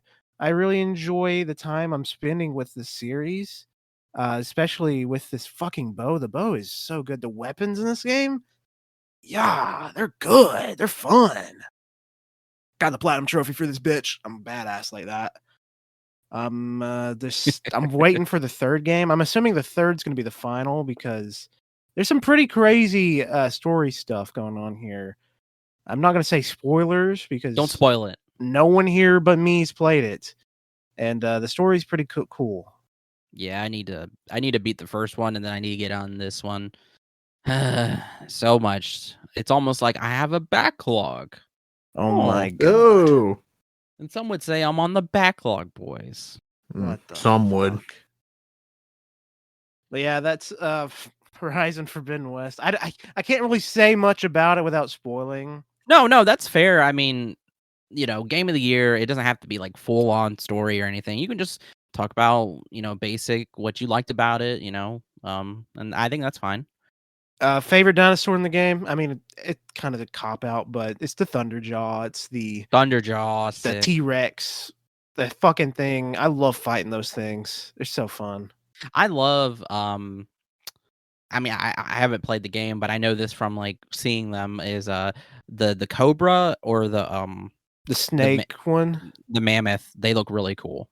Yeah, they are really cool. Yeah. I'm gonna fucking kill them every time. All right. Seems mean. Yeah, Colt's getting kind of a little too aggressive. Yeah, I'm why not don't really you go liking ahead, that. Tanner? Yeah, let me steer us back on course. My number 4 goes to Marvel Snap. Which is fair because Tanner talks about this a lot. He talks about how much he plays it while pooping. Yeah, it's the perfect poop game. Don't get me wrong, but God, it's such. It's because so basic premise of Marvel Snap is it's a deck builder. I think you can have 12 cards in your deck. It's only 6 fucking turns. So a game, unless you do something severely broken, which I have only done once, a typical game takes 2 or 3 minutes, like tops, and it's just so snappy. Hey, but it has like just this incredible, like the main Marvel characters has cards, but even like poopy shitty ass has a card and it ends up having a great ability. So you're like, well, I have to put this poopy shitty ass in my deck, obviously. Amen. So like you're discovering like all the like there's several Marvel characters I have that I've never fucking heard of in my life. It's good. It's so good. They just recently, I think in the last week or two, I haven't played it in about a month, but it was the game I played like the whole last bit of 2022. They just added versus mode, so you can actually like play your friends instead of just playing like randoms in lobbies. Ooh. Yeah, so it's a fun ass time. I highly recommend it. Like I said, I think it is really going to pop off again with them adding the versus mode. You'll be able to do like actual structured tournaments, which I think is cool, and like the way the cards open up, like as much as I've played, I've still not even unlocked like one of the huge big mechanics in it, which you don't unlock until you have like 1,000 power or some shit. But it's incredible. I think everybody that likes card games should play it, like full stop. I'm not a huge card game player. I'm not a huge mobile game player, so I don't think I will. I might check it out. You should. Highly recommend. I like cards. I like to collect them. They're fun. Yeah. Now also the card art in the game is really cool. Yeah, I've seen the card art. And there's some variants that are real sick. So hell yeah. How many hours you got in it? Oh, God, just guessing. I mean, it's probably like 20 hours. Yeah. Which doesn't sound like a lot, but when each game takes 2 or 3 minutes. Yeah, it's a lot. And also I play a lot on the toilet. That's 20 hours of pooping. Yeah, that's 20 hours of pooping. Yeah. Pretty epic. Because if you think about it, it takes an hour for Tanner to poop. Well, you okay, Tanner? It doesn't take from now and when he started playing it, he's only pooped 20 times. Yep. Yeah, I only poop about once every week and a half. That's a fact. That's such a good thing. All right, Wenzel, you're number 4. Yeah, say you're fucking number 4. Is a game we've already talked about. I have it higher. It's Tiny Tina's Wonderlands. Again, like Colt said, it's really fun. Not really cringy. I've enjoyed the Borderlands humor. Grew up on Borderlands games, basically. And especially when with it comes to and there's some heart to it, especially with if you know anything about Tina's backstory and the reason why she does her D&D campaign. It's it's really good and sweet and yeah, and there's some cool spells are basically grenades. Those are always funny. Um, yeah, just a good fun Borderlands experience. I need to play Tales of the Borderlands, and I'm always down for more Borderlands stuff. I never really get tired of it. No, like the formula, like gameplay wise, never changes, and I know a lot of people dislike that about Borderlands. But personally, I find that a source of like extreme comfort, just doing these quests that are humorous and fun, and every time you get like a unique gun that does something silly. Yeah, It's a I, fun time. I enjoy it. So yeah, that's how I feel about it. Yep. All right, ready for number threes? Yep. Top threes. Top three. My number three is a game we've already talked about, but I gotta say anyways. It's Pokemon Legends Arceus. This game gives the sloppiest of toppy when you're playing it. It's so fucking fun. I don't I know why you had to say absolutely love that. It's just expressions, bro. It's like Skyrim with guns. Fucking fantastic game. I love it. Please make Pokemon Legends again, please. I'm begging you. That's pretty much it. Yep. Yeah. I'm waiting on you, Tanner. Fucking Yeah, say Jesus. Oh, listen here. My number 3 is also a game we already talked about. Yeah. We talked about it at length. But Overwatch 2 cracked my top 3 just with how much I played. Especially with it not coming out until like the last week of October. Halloween. But, yeah, spooky. But it's great. I don't want to say it came out of nowhere because like we all loved Overwatch 1 so much, but I did not expect to like more Overwatch, if that makes sense. Like as much as I do. I told myself I wasn't gonna play it because We all told ourselves. I'm pretty sure there's audio evidence. Yeah, Yeah. there is. Of us being like, oh yeah, and then I'm pretty sure we actually do a 180 in the episode. We're like, well, we may download it because I mean, I guess it is free. Yeah. Yeah, we gotta try it. Yeah, we gotta try it. And then Colt gets on, and Colt was the first one to download it and get it. He's like, well, the battle pass is only $10, so I mean, I guess I can do $10. I only played one game, then bought the battle pass. So yeah, really it's all Colt's fault, but yeah. Yeah, we can blame that on Colt. Your turn, Wenzel. Wenzel, what's up? All right. Well, my number 3 is a game we've already talked about. Yay! But Colt has it lower than me, and it's Cult of the Lamb. I mean, there's nothing really I really can't say that Colt says, but I will like I love it a lot. So like as soon as I started playing it, like immediately I just get hit with like this overload of like, oh shit, like I love this art style. I love the cutesy little animals. I love the cosmic satanic horror of it. I love the music. Oh my god. Music's so good. It's so homey and wholesome and folky. It's so good. I literally I have not stopped. Sometimes when I'm just sitting here, I'll just start humming the music because it's just these little sounds that are just so catchy. It's so good. And then the setting up the cult and then dealing with your followers and the farming sim or the village sim part of it is just really fun and like I I take it to heart. I'm always trying to do right by my followers.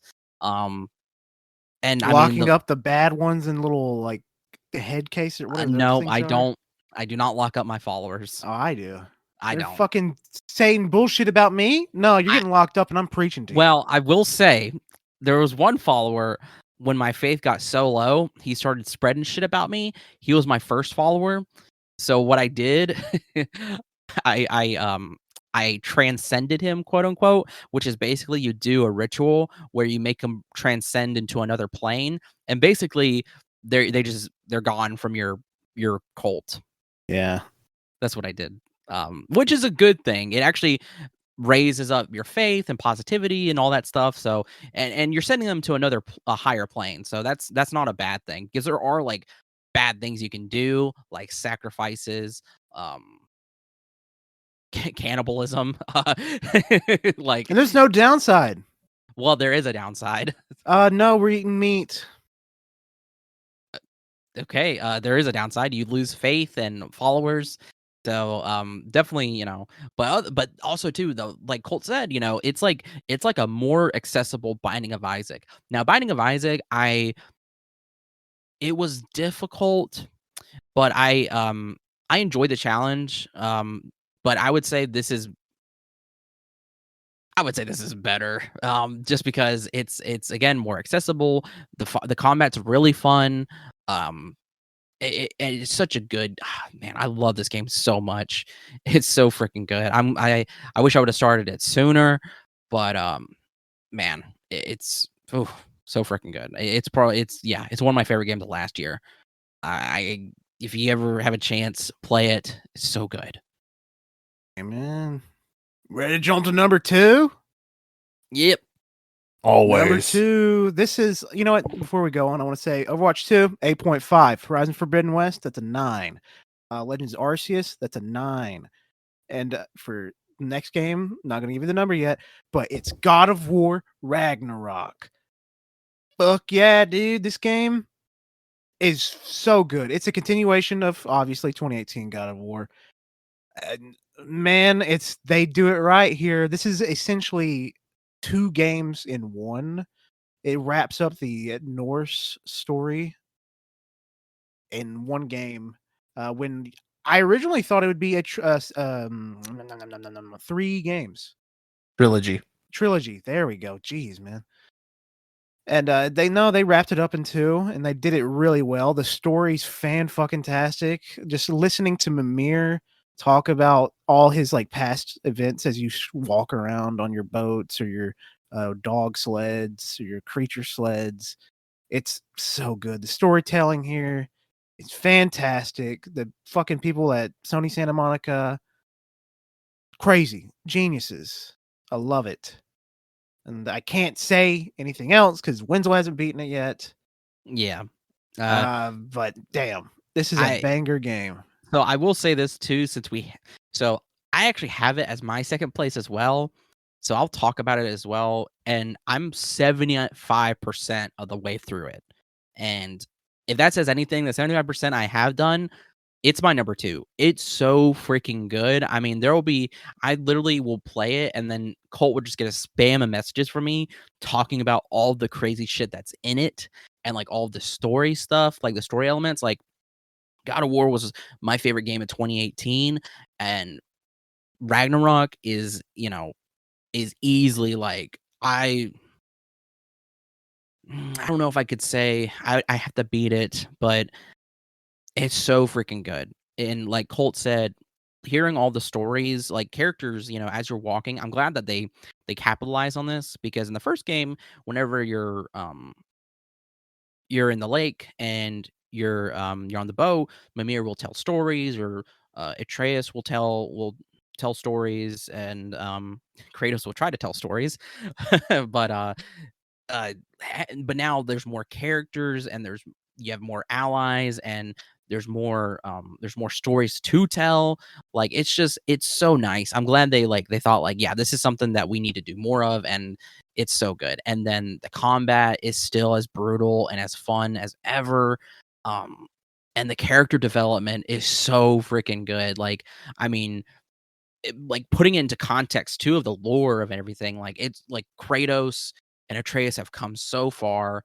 It's so fascinating to how they incorporate all of the Norse lore. Oh my god, it's so good. It is a fantastic game. And I don't know if Christopher Judge should have done a 10-minute speech, but so good. He earned it. He earned that 400-hour yeah. speech that he did. The longest speech in award show history. Yup. I actually don't think that's a bit.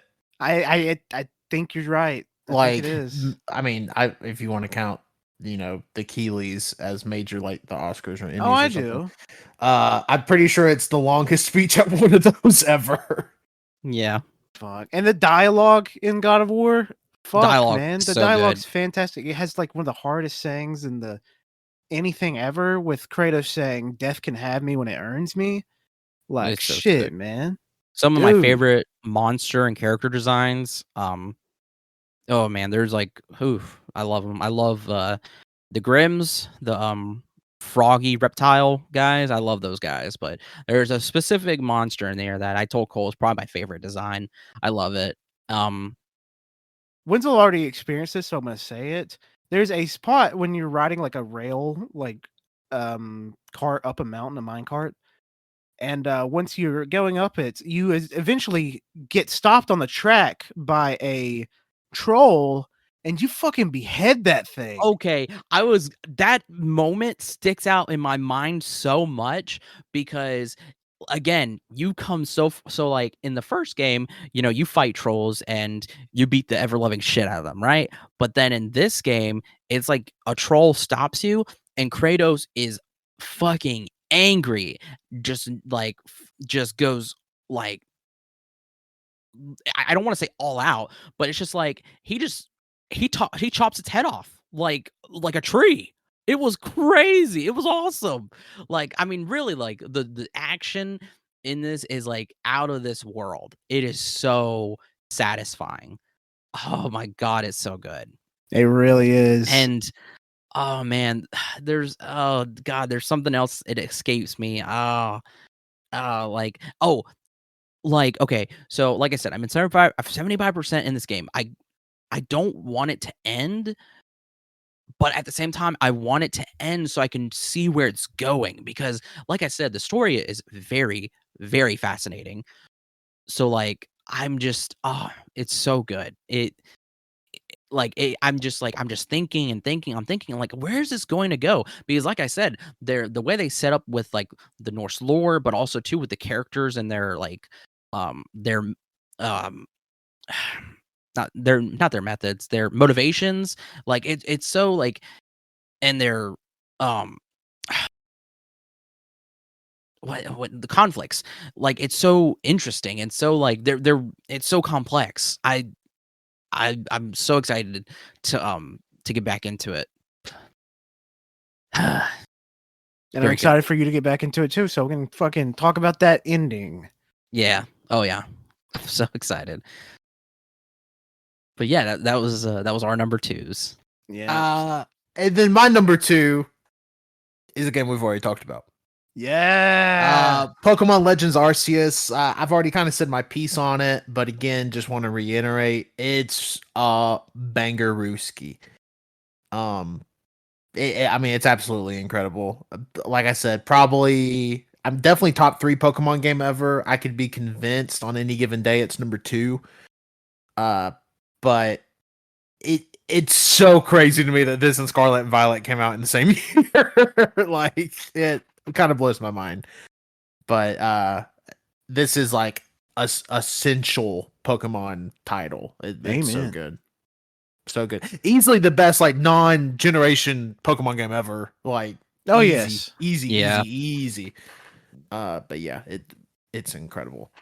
I was going to suggest something before we get into our number ones. Okay. Yeah. What if I went first? Sure. Okay, that's fine. Okay. So I'm going to go ahead and do my number 1, and that reason will be more apparent in a minute. But my game of the year for last year goes to Vampire Survivors. Call of Duty Modern Warfare 2. This game we already talked about. No. Vampire Survivors. This game, I don't know. It has to be the fucking Zoomer in me as being the youngest millennial / oldest Zoomer. What the fuck? Possible. It's like I don't want to say anything that's going to piss people off, but I feel like I am.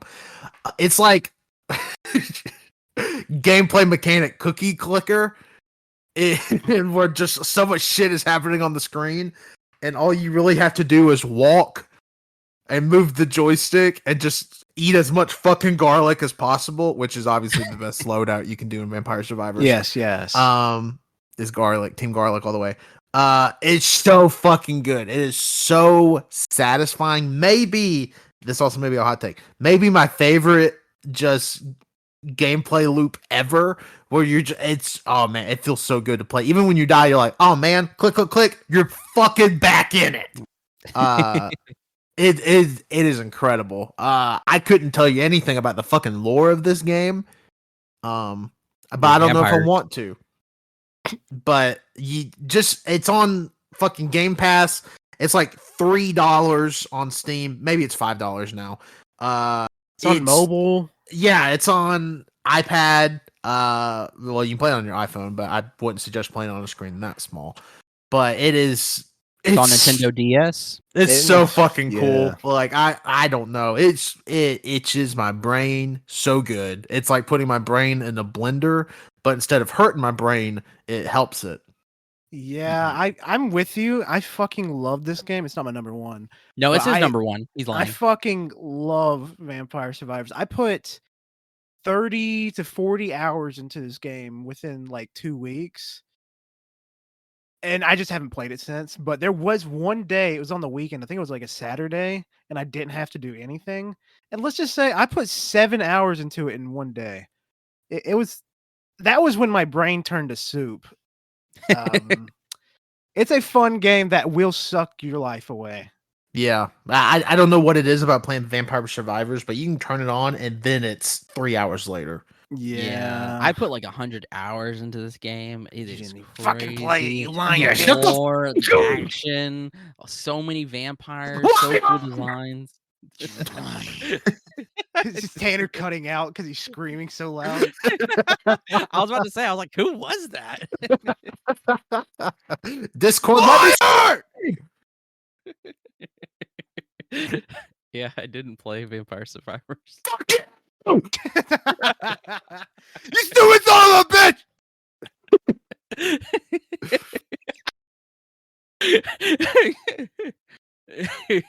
But yeah, best game of last year. Great game. With the bullet, 10 out of 10. Highly recommend it.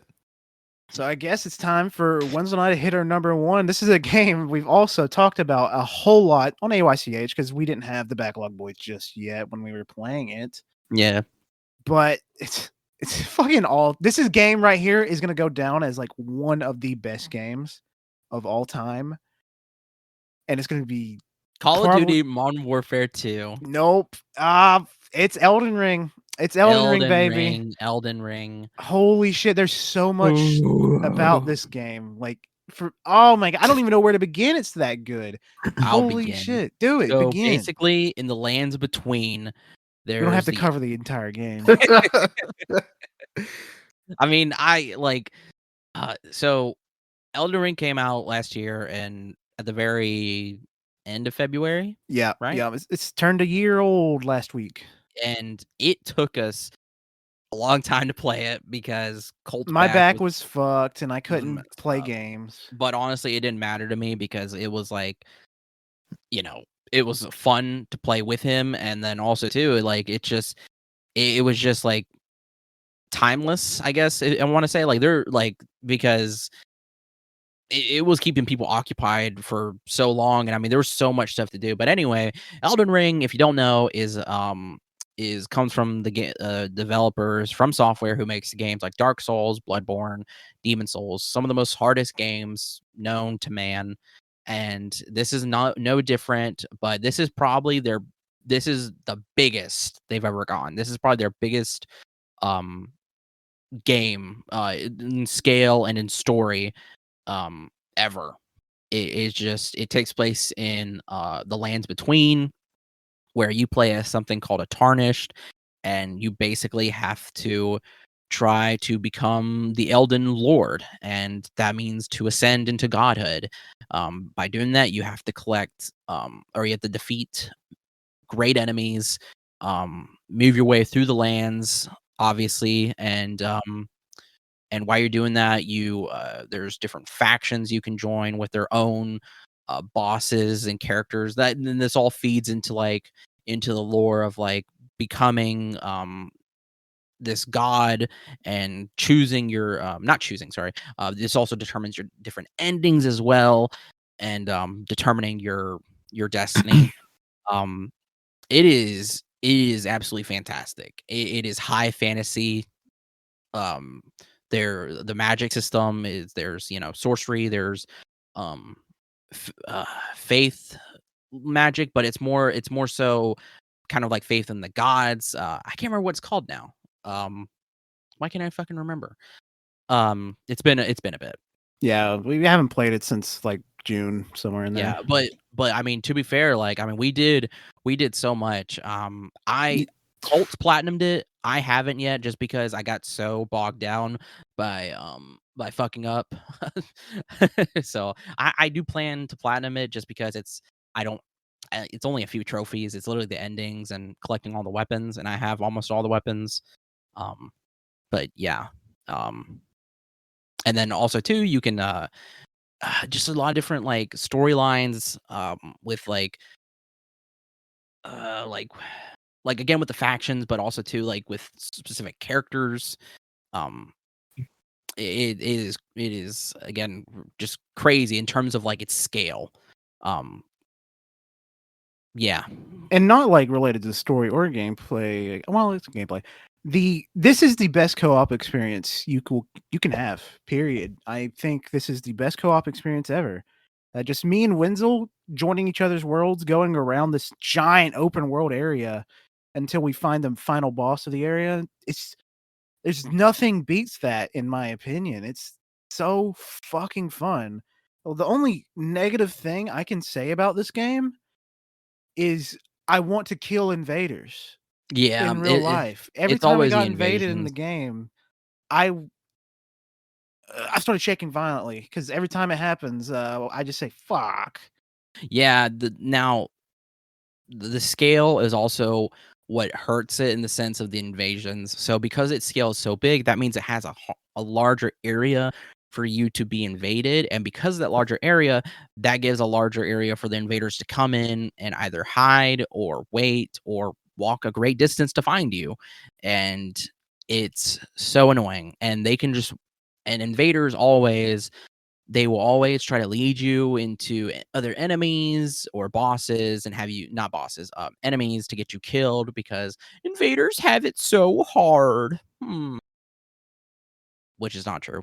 Um, because you would think that, oh well, they're in my world, so I have the home field advantage. No, you don't. You Mm-mm, don't have the home no. field advantage. Anybody who says that invaders have it so hard, no, they do not. Invaders, they can invade people of lower levels or however, and always have an advantage, always.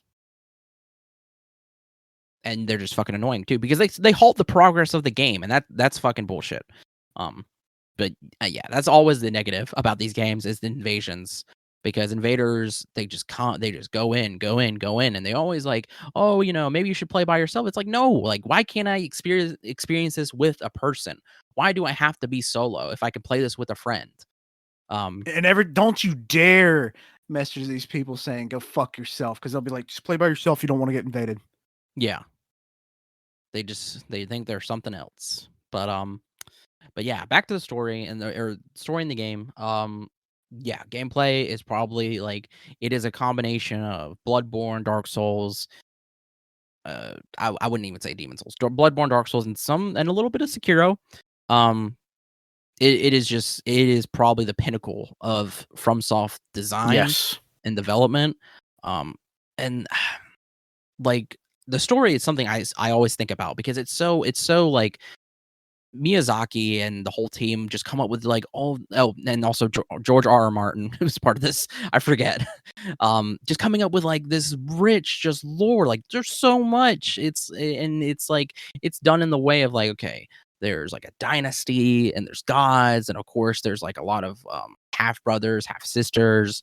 Um, there's outer gods. There's all this just this stuff like to learn and to it is huge. And then the music, I mean, that starting screen, you get in, you press start, and then it starts playing those just insane, just like music, like, and then also too the last song, the final battle song. Oh, it's one of my favorite fucking video game songs ever. So freaking good.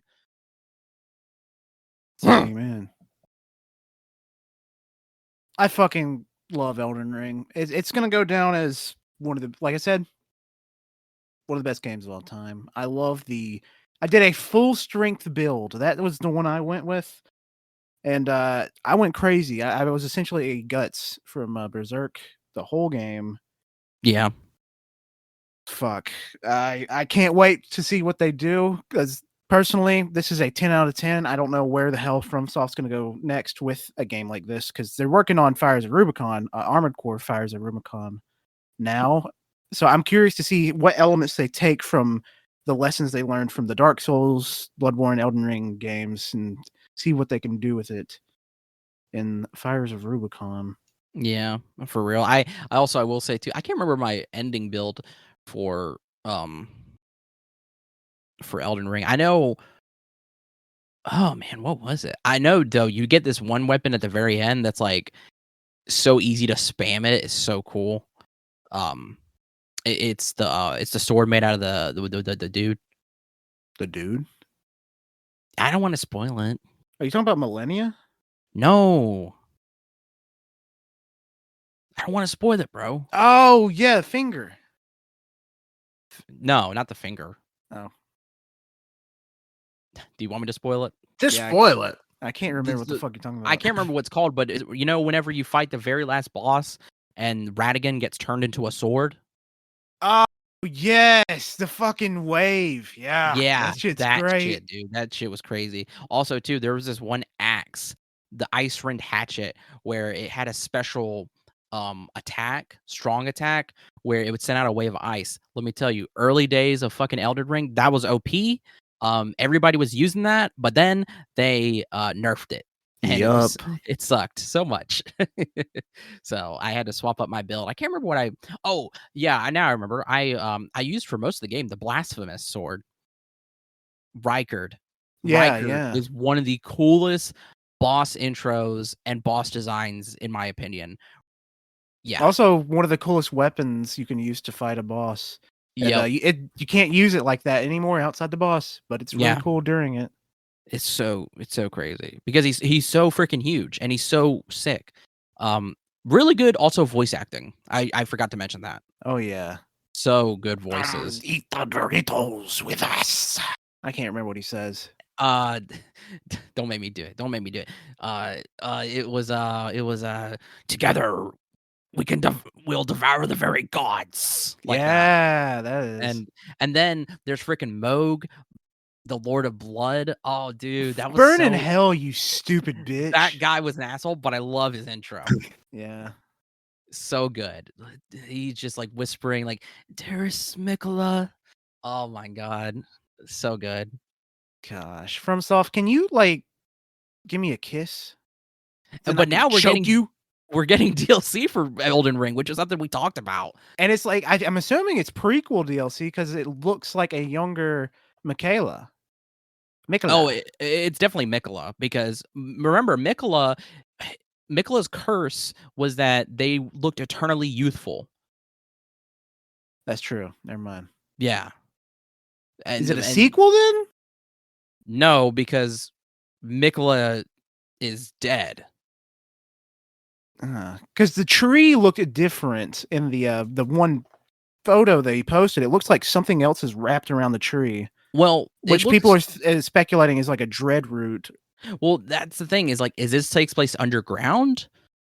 Like, because remember too, like from what we understand is that the Erd tree is a parasite.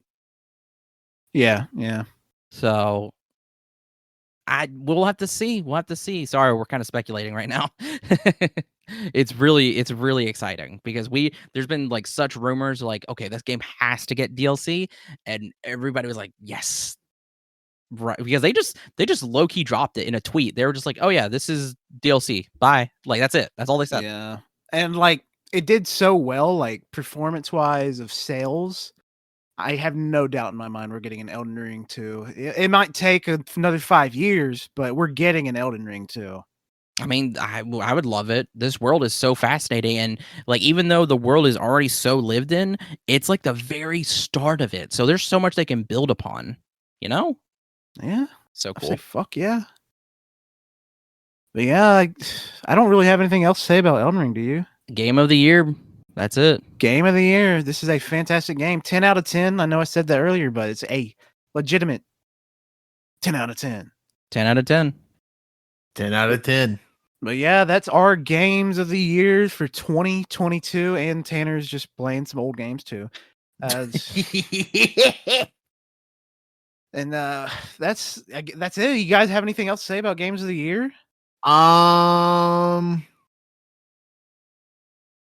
Video games are pretty good. Video I games are pretty agree. good. I have a lot more games to play.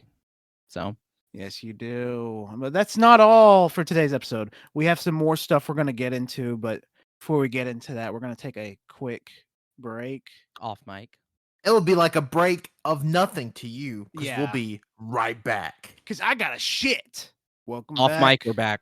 Oh my god. Off mic. Welcome back. I took a Off fat mic. shit. Like, I think I shit like Off a mic, 5 off pound mic. shit. It was a 5 pound turd. I just released the demon, and the demon is out of me. So I'm ready to cast some pods out there into the wild. Anybody else here take a mad shit while we were gone? No, I didn't even move from my chair. I went pee. That's close to a shit. It's a front shit. Yeah. But we've got plenty of still to talk about here. We talked about the game of the year. That's old school. That's last year. I hate them now. I hate all those games. Never want to touch them. That's true. So, since we're talking about video games, we're going to talk about a convention not related to video games in any way. No, this is more like a Backlog BoyZ travel. Yeah, Yeah. this is the demon time. This is where I got COVID from sucking someone's tongue. We're talking It's about not- Comic-Con. Yeah, that's Yep. not what happened. I got COVID from probably somebody coughing Not in my washing their face, something like Or that. yeah, coughing in your face. Yeah, Yeah. so Comic-Con is a local convention in Birmingham, Alabama for anime, Japanese pop culture, and just kind of pop culture in general, kind of, maybe. Yeah, I mean, Yeah, nerd definitely shit. like anime Nerd. focused. Yeah. Nerd shit. Yeah, bunch of Yeah. nerd shit, really. We were there for the Friday and Saturday. We Yes. were there all day Saturday, and we got there a little later on Friday, but we were still there a long fucking time. Yeah. Well, we got there right when the like Convention exhibitor opened. hall opened Yeah. Friday.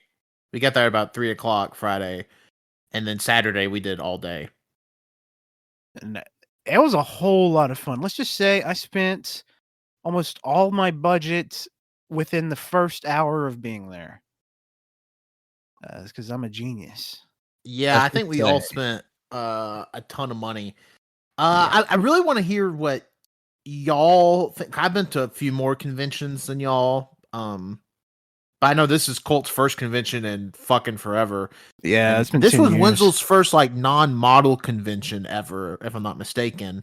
Yep. So I want to hear y'all's reaction to like your like what did you expect versus what happened. I mean, I can go first because Comic-Con was my last convention, and I went like 10 years ago, and I enjoyed it a lot back then, but it really wasn't anything in size compared to what it is now.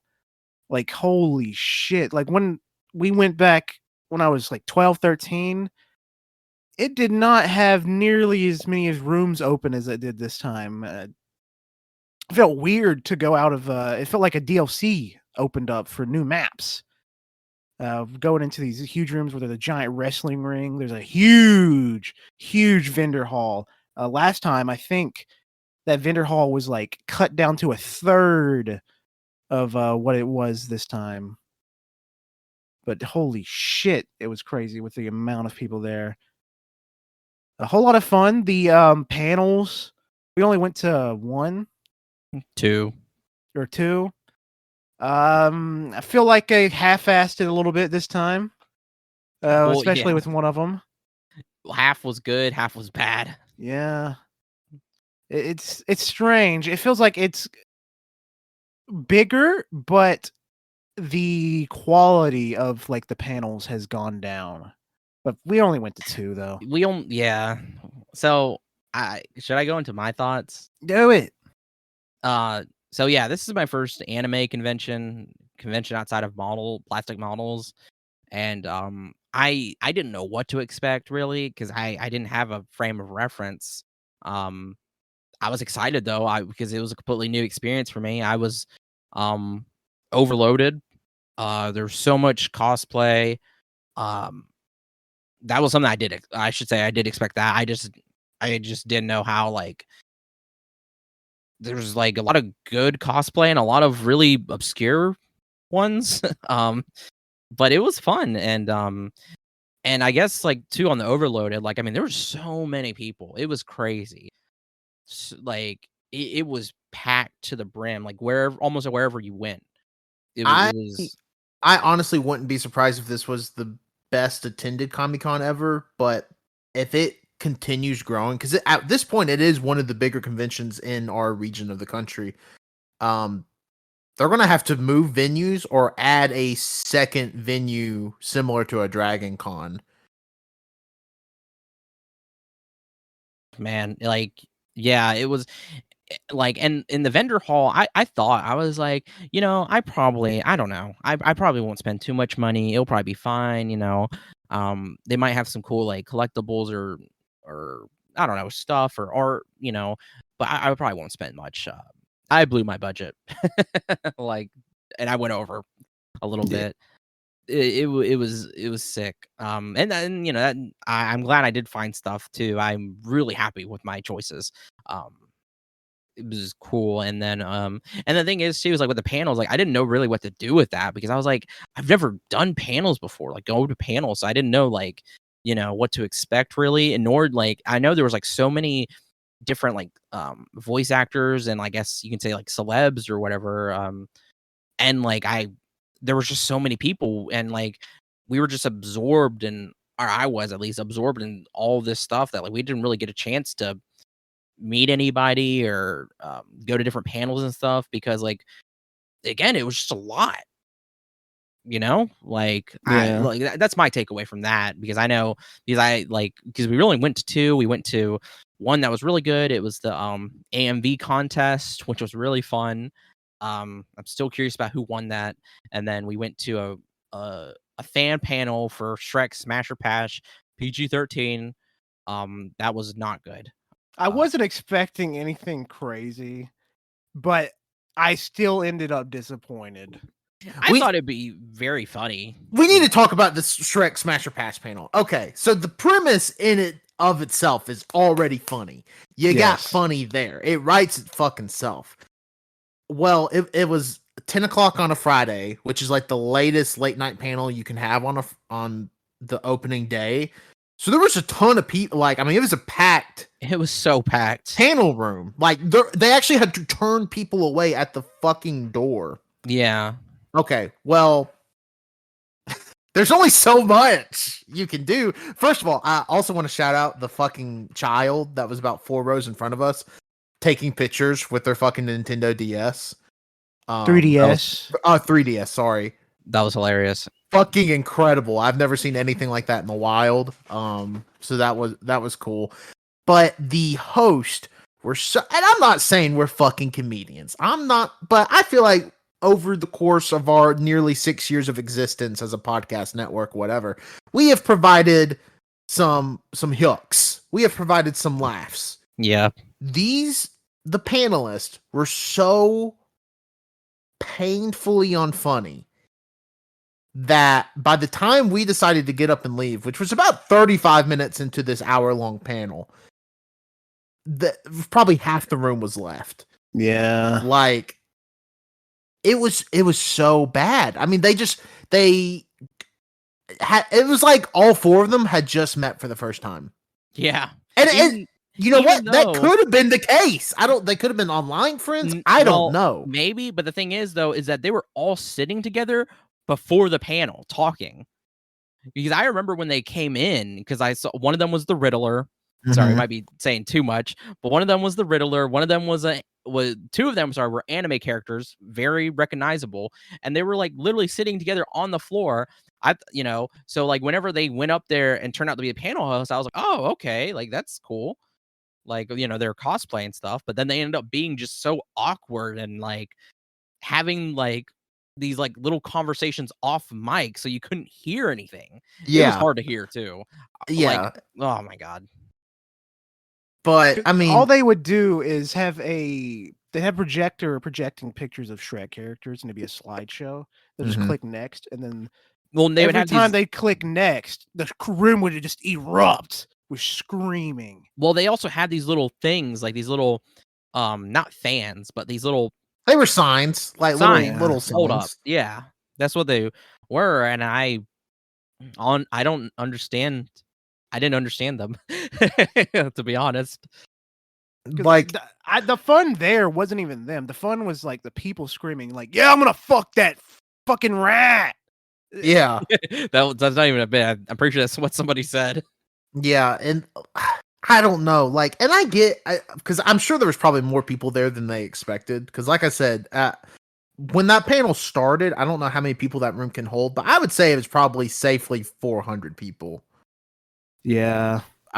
Thereabout.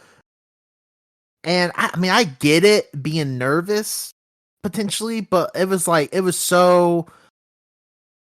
awkward. I mean, it was awkward. There was just like Yeah. no synergy between the host, like at all. And again, it could have been the first fucking time they have ever met in person that day.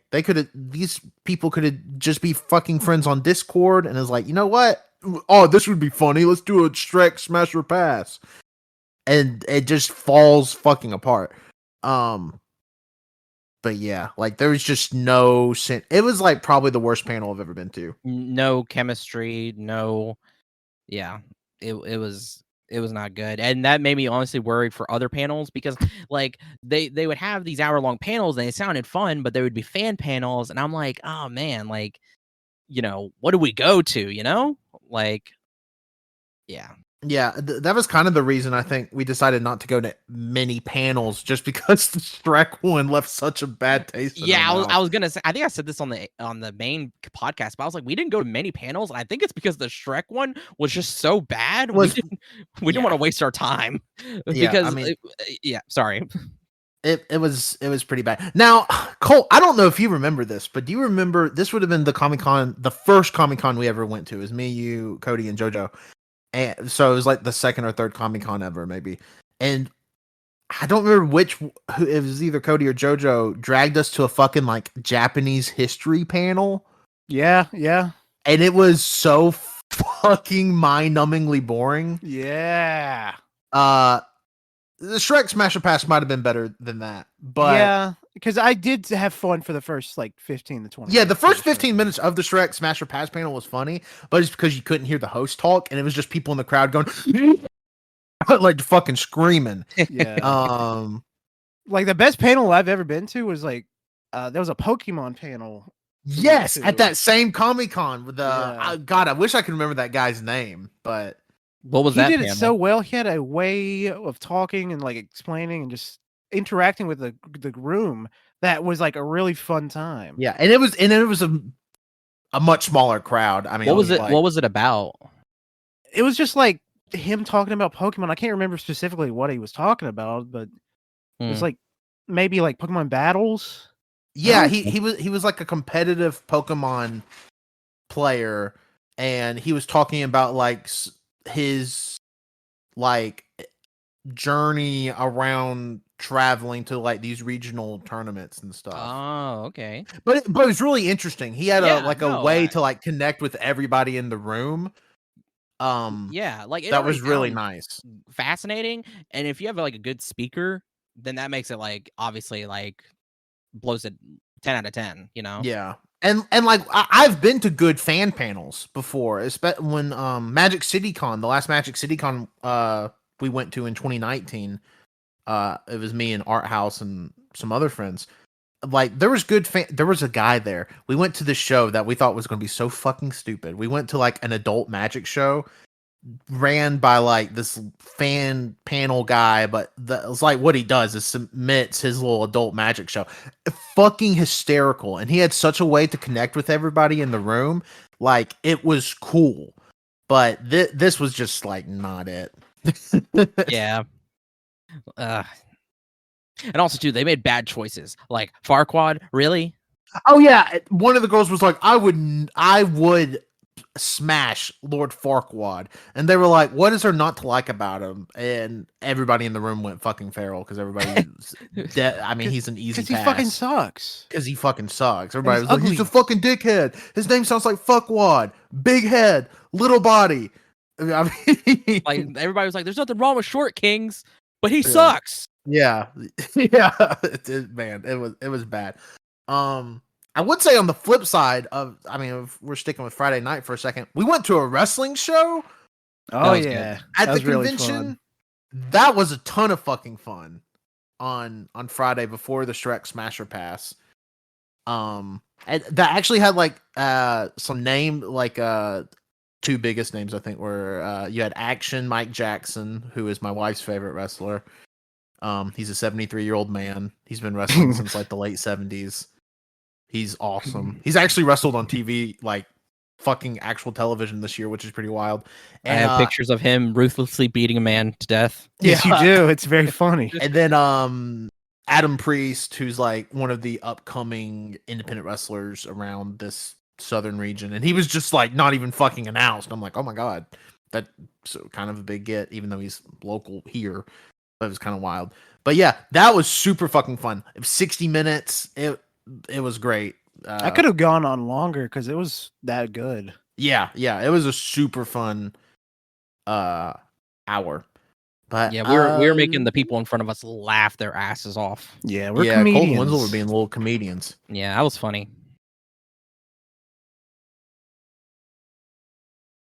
Damn. No more laughs. We're done. Yeah. Well, anything else to say about Comic-Con? Outside of like, so this was my first convention since like COVID in general, which I guess nothing had really changed because this year like they were a little looser with their guidelines. Of course they were, because I got fucking COVID. That's because you were licking people. Yeah. I definitely think they're eventually going to have to move Comic-Con somewhere else. Just a bigger space. I don't know where the fuck that is. They're actually expanding Comic-Con and doing a Comic-Con Huntsville. anime invasion in Huntsville later this year, which is kind of cool. But yeah, it was just a fun time. I've spent way more money there than I expected, and there was a ton of shit I wish I would have bought. Yeah, I was gonna say probably like if anything, this makes us want to do it again. Yeah, Yes. like Bigger budget. Before plans we have now made. Well, Yeah. actually, yeah, we've done new plans now, and now we probably can't do that. But Yeah, but we were Yeah. talking about going to MomoCon in Atlanta next year.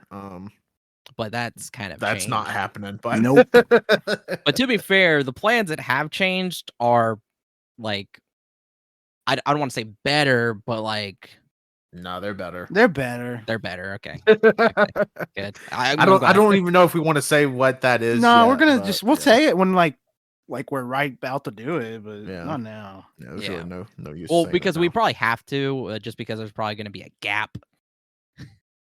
Yeah. No, but- we're just gonna disappear and come back a month later and not say anything about it. Yeah. But yeah, definitely We're all getting recommend. married.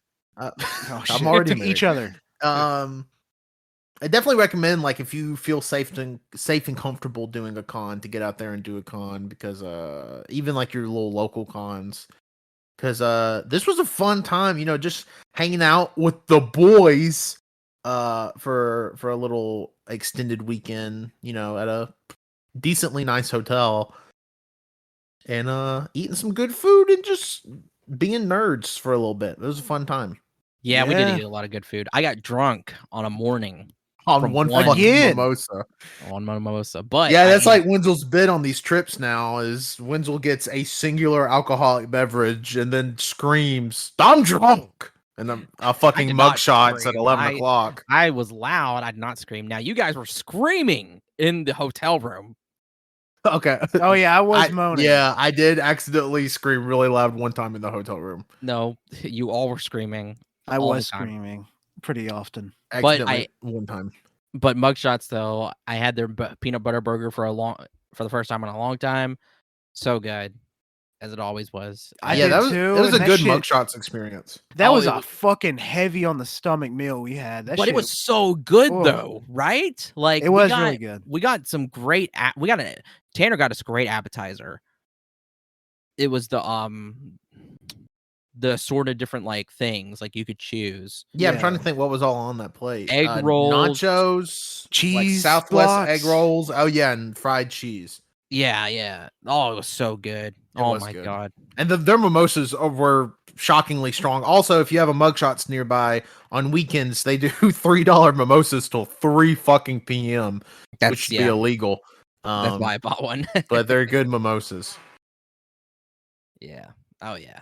I man. don't even remember the Mexican place we ate at on a Friday night. It didn't. Those enchiladas I had were Those enchiladas fucking though. good. Oh my god, I devoured everything on that plate. It was good. It didn't blow me away.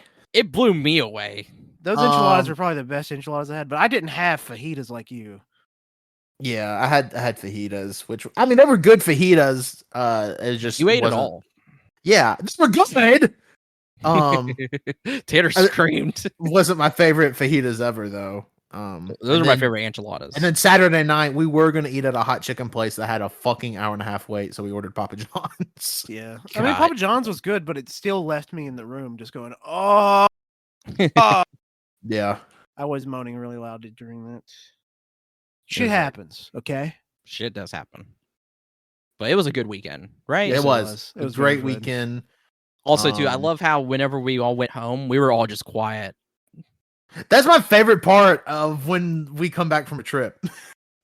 Like nobody All was right, talking home where or- we're just recharging. like nobody's talking or saying anything. Yeah, that's awesome. Yeah, I was just tired, didn't have anything to say. I was tired. I needed to I needed to wait to recharge after all that stimulation. And then I didn't even have a week to fucking do any recharging because I immediately got COVID. Oh yeah. I'm starting to think you didn't have COVID. Yeah, you're right. I just ate snot and It was spit mental. out. It was all in your head. Yeah, Comic Con was a great Comic-Con, time. It was great. Yeah, like I said, definitely recommend going to a convention. I think we have one more trip in us this year. Yes. Before our 2024 plan, but Yeah, 2024 is gonna be massive. But do we want to rock into a little bit of some newsies? Let's get some news. Let's get some 5 cents for a newspaper. 5 cents, 5 pence. Let's do it. Some news. Yeah, So that where was do we so wanna jump? fucking stupid, Colt. I'm gonna kill you with a rock if you don't shut the fuck up. Damn. First up, we have some news coming in. The other day, they started releasing a bunch of previews and interviews with the the developers of Final Fantasy 16. 16. And there was a point brought up that I was thinking about. The developers, they said that they don't like the term JRPG, and it's because it's saying that it's different. It's like it's a Japanese RPG. Like it's not good enough to be a RPG. It's a strange term that it took me till recently to realize, yeah, that is strange how they are kind of segregating the term Japanese RPG away from RPG. And I completely understand how that could be offensive to a Japanese game developer. Yeah, and again, it's just something I've never really even thought about, but especially to even as recently as 10 years ago, probably I mean, people were like, "Oh, this game has too much fucking anime bullshit in it," which none of us have. I mean, we've been Never. fucking nerds. Never. forever. I'm the one buying No. those games. Yeah, I exactly. love. So people were like, "Oh, this anime bullshit." I mean, like large outlets. I mean, GameSpot, IGN, pretty much every big video game outlet that's existed for longer than a decade at some point has had an article saying, "Look at this whimsy, mystical, oh cool Japan game. It actually sucks shit because it is too Japanese." Which is incredibly offensive. And I don't know. Like, it's always been a weird term, but like on the flip side, and Colt and Wenzel, y'all would probably agree with me here. I've always thought of a JRPG as like, oh, this is going to be a long game with like a super massive world, probably a ton of different characters to play. Like, I've never really thought of it as a derogatory thing, but I can definitely get, if you are a developer of one of those games, being like, actually this sucks because you're writing off like a whole country's like artistic take on this whole genre because you think it's too, like, literally some complaints of old JRPGs was, oh, there's too much to do, oh, it's too colorful, oh, there's too much anime bullshit in it. And I completely agree. And again, not, there's only such a viewpoint I can come from this, but I completely agree. And yeah, that's just don't say it, I guess. Yeah, because like my thing is like I never like I've seen the term like thrown around so much, and in my mind, I never really thought like every time I saw that I was like I didn't think too hard about it, but I always thought like isn't it just an RPG? Like why do I call it a JR? Like I never understood why like to differentiate, and now that somebody said it, I'm thinking more about it. I'm like, why? Like why? Like why did they? Who started this? Why did they start it? Like it doesn't make any sense. It's kind of weird. But then over time, the term like JRPG, it's also kind of evolved in the way that like it doesn't necessarily mean a bad thing, because there's like people like me that are using it like as a term of endearment, of like love. Like when I think JRPG now, I think quality game, in my opinion. Because when I think RPG, I don't always necessarily think a quality game. It's different. It's strange. But Like- but it is weird because when you break it down into essence, like I mean, outside of the last 6 or 7 years where we've started getting like these action RPGs for a long time have always just been exactly that, which are RPGs. Like there's no differentiation. Like just because there is a JRPG, and I know some people use Western RPG, which again is weird to be like you have Japan and then literally every other country on Earth. Yeah. Where's the fucking French RPG? Because that's Ubisoft. It's fucking technically Assassin's Creed. A lot of Assassin's Creed games are like CRPGs for Canada and FRPGs for France. But like the mechanics are the same. They're games that play the same. It's just the quality of story, actual, the writing, how immersive is the world, shit like that is what differentiated them. There was no like it is a weird distinction to make. Like it's so weird too because there's no other genre where that has happened. Yeah, like we don't talk about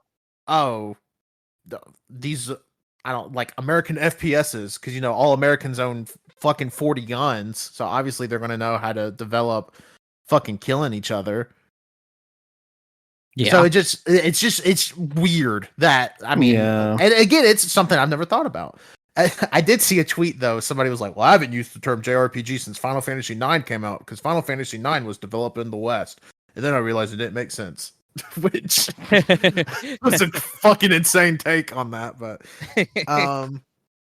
Looking at this discourse again, it's just crazy to me, like how like blatantly racist people were about video games in the 2000s, like late 2000s, early 2010s. even early 20. Like Phil Fish, I fucking hate Phil Fish, man. Yeah. I disliked him because I thought he's a little bitch boy for canceling Fez because of getting haters. But now that I look further into it, like the hate he was getting was so justified because he was literally asked at a panel for something, what's like inspiration you've taken from Japanese games, and if you've had any into making your own games, and he says none. They all suck. All Japanese games suck. And that was only 10 years ago. That was 2012, baby. Yeah. What the fuck? Horse shit, man. And I saw another tweet where a guy was like, played Vanquish. It's not good. Too Japanese.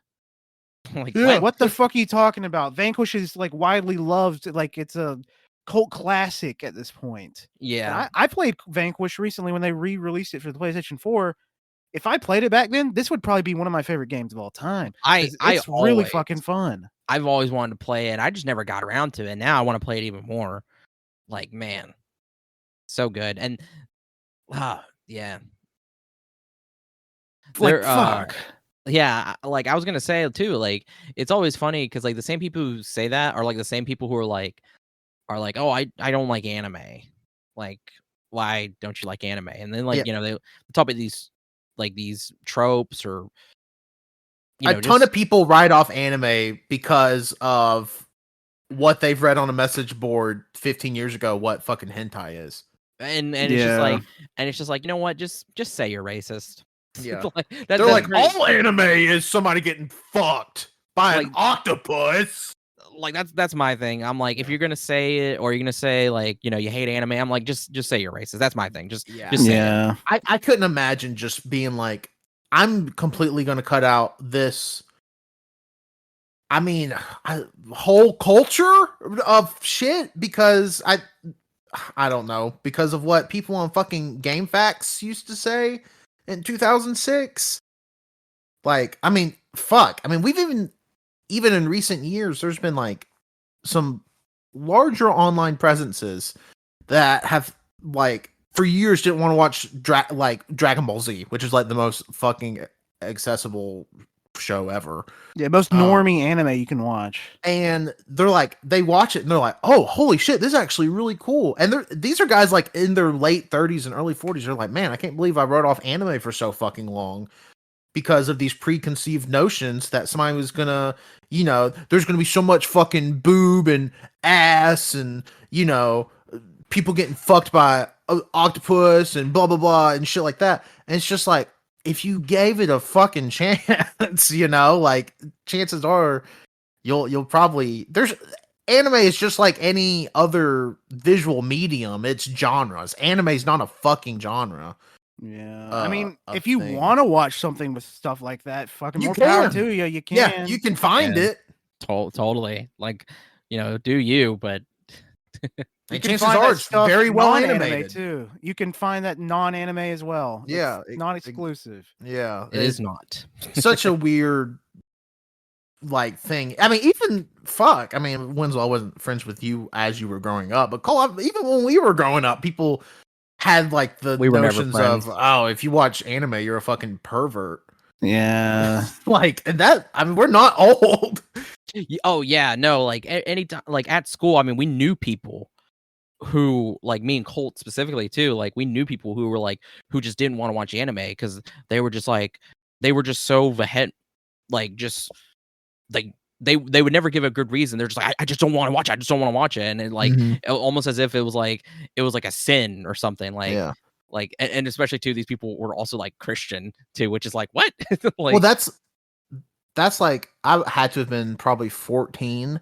And I distinctly remember going to into our local Barnes & Noble, granted, again, there's 13, 14 years ago you're talking about, and getting a volume of manga. It was the first volume of Naruto. I think I've told this story on a podcast before. But the guy ringing us up with because again, I'm fucking 14. So my mom's there, and he rings it up. He goes, "Oh, you know this is porn, right?" Oh my god. And I'm like, "Huh?" And he's like, "Yeah, there's like just a ton of naked people in this." And then she just starts flipping through it, and he's like, "Well, maybe it's not this one." I'm just like, "What the fuck?" Like, because like that doesn't make any sense either. Because if anybody understood anything, like Naruto is shonen, so it's meant for teenagers. Yeah. There's like some risque stuff, but like it's for teenagers. There's no nudity. There's no like most you'll see is a boob without a nipple, or a boob covered up in smoke.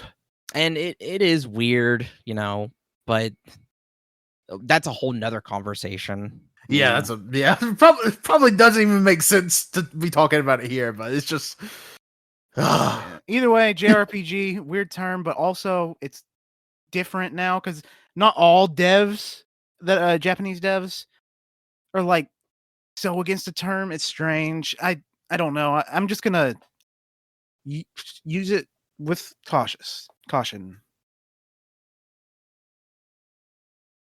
okay. Sounds fair. No. I guess RPGs.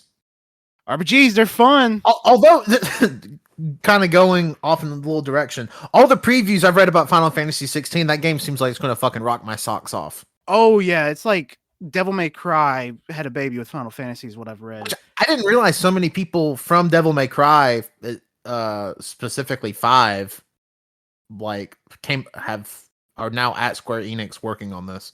I didn't know that either. Damn. Yeah, that hurts Capcom then.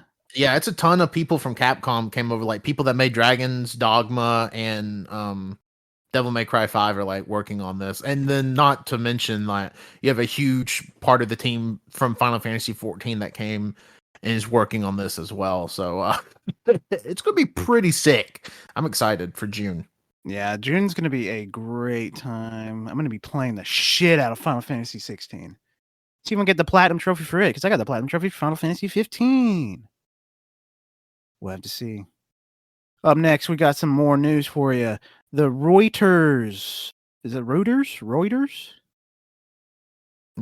I think you pronounce it either way, probably. I think it's Either way. Reuters. Report about Activision, where it could possibly go through, but Tanner, you probably know more about this. What the fuck's happening?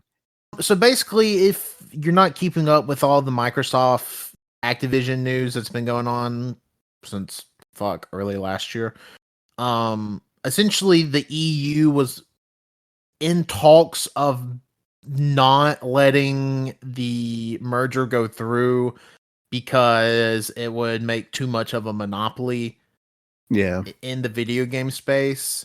So Microsoft, in the meantime has went around and said, okay, well, here's how we'll do that. So I think they even like fucking tweeted it. They tweeted the letter they wrote to Nintendo saying that the next 10 years of Call of Duty will be developed for Nintendo consoles. Which I don't know how the fuck they're gonna do that. Yeah, I really don't know how you're gonna fucking do that. I'm essentially gonna have to be two completely different titles. I mean, which they haven't done in 10 years. Yeah, which granted, we don't know how powerful a Switch 2 can be. Yeah, I mean, if the Switch is powerful enough to run like even a PS4 quality Call of Duty game, then sure. Yeah, absolutely. And then they did a similar thing with Sony where they were like, actually, well, we won't hold Call of Duty from you. Call of Duty is the main center point of this. Is that Call of Duty is such a big franchise, it being exclusive to one console is so much of a game changer, which I don't know. It'd be a dumb decision on their part. Yeah, I mean, it would have been dumb for Microsoft anyways to make it exclusive because they would just be losing out on a ton of fun. No, it's just because Sony doesn't want Xbox to be able to compete with anybody. Yeah. Which what's his name said? Yeah, Phil Spencer. But it's getting interesting because now, because of a court case, Sony has to show how much they're paying developers to keep their games off of Game Pass. So that's going to get a little dicey, but the Microsoft Activision merger is 99% sure probably going to go through now because of those last two little holdups in the EU. But after their little letters, they're like, "Oh, okay, that's good enough." Fucking strange. I'm not a big fan of Microsoft buying all these huge fucking people. It's strange. I just feel like after this acquisition of Activision, they can't really get anyone else. Like, I feel like they're gonna be forced to stop buying up all these companies because they are kind of building a little monopoly. I mean, they're not going to be able to buy one the size of Activision again. No, like Capcom, Square Yeah, Enix, all yeah, those are safe. Yeah. Now, granted, Sony buying a Capcom, which has been a fucking rumor for years at this point, is still very much on the table, I would imagine. Yeah. But Sony's kind of been focused more on buying these little, I don't want to say little, but small. They're not buying fucking brand name developers, I guess. They're buying developers, no, not buying publishers. Yeah. Mostly. But now, hopefully, if Microsoft starts buying people, they can start actually making games. Please. Yeah, maybe one day first party Microsoft games, which, I mean, granted, they own so much now that every game is a Microsoft first party game. But like, fix Halo. Yeah, Halo Infinite, very disappointing, and what the fuck, man? And they haven't been releasing any really big good games at all lately. I mean, now it's funny we say that, but what's the game everybody's been talking about this year is Hi-Fi Rush on Game Pass. Hi-Fi Rush was a huge surprise. Yeah. Fantastic game. And it came out of nowhere. But I mean, granted, it's exclusive to Microsoft consoles, but does that count as an Xbox game? I mean, technically it does. So, and then like Wo Long came out at the time we're recording this today, and it is seemingly people were loving it, and it's on fucking Game Pass. So, yeah, but that's not an exclusive. No, not an exclusive, but I mean, I'm going to play it on Xbox. Can I get it for fucking free? And Guilty Gear is coming to Game Pass next week. I don't know if y'all have seen that. Yeah, I mean, we already own that. Guilty Gear Strive is going to be on Game Pass. We already own it. Yeah, the week this releases. Colt just said that, so. Yeah, well, I don't. But yeah, I think that's it for that bit of news, I guess. Y'all want to talk about a little about these E3 shenanigans? Yeah, let's. Is nobody gonna be there? Shit it out. So if y'all are keeping up with E3 shenanigans, nobody's gonna be there. Yeah, it's just gonna be one guy dressed up in like a Crash Bandicoot costume, but it's not be Jeff Keighley licensed. Yeah. Now, granted, even before COVID, I mean, like 5-6 years ago, only Microsoft was one of the big three there. Nintendo hasn't been at an E3 in fucking years. Yeah, it's coming up on like a decade, isn't it? It's close. I mean, it's got to be fucking close. I remember the Wii U was revealed at an E3. Oh, yeah. I don't think they did many E3s after the Wii U one. Yeah. Which would have been like 2012. Sony hasn't been at one since probably 2018. Yeah. And then Microsoft was always there, but I guess they're not going to be there this year. So no PlayStation, no Nintendo, no Microsoft. The three reasons that you would want to go to E3 or watch E3 is gone. Yeah. Well, and I'm sure Sony will probably cook up something for the summer. Yeah. I mean, Microsoft, even if it's not E3, it's going to be Jeff Keighley's summer game show. Yeah, do the summer Keighley's. I'm sure Nintendo will do a direct sometimes in June, like they've always have. I'm sure Microsoft will whip something together for June, like they have for the past several years. I do find it funny that the rumor right now is fucking Konami is going to have an E3 press conference. Oh, yeah. And that's where they're going to announce the new Castlevania and the fucking Metal Gear Solid 3 remake. Yeah, Um, I'll fucking take it. And Yeah, sure, but man, that would be. I don't. You E3 is not viable if it's just Konami. yeah. So, I mean, uh, hell, fuck. We got more rumors. Possible. I don't know if it'll be at E3, but like Persona 6 is in development, and I think it was originally supposed to come out this year, but it was delayed till next year. And that there is a Persona 3 remake being rumored to drop this year. yeah, yep. Um, I feel like if you are the E3 committee, whatever the fuck they're even called now, you got to start announcing people that's going to be at this fucking thing. If you want media and industry people to come out, Yeah, just to care at all. yeah, I mean, because at this point we're 3 months away from E3, allegedly. Yeah, I mean, I don't even know if they're still going to have it with nobody being there. I mean, they just released like the floor setup and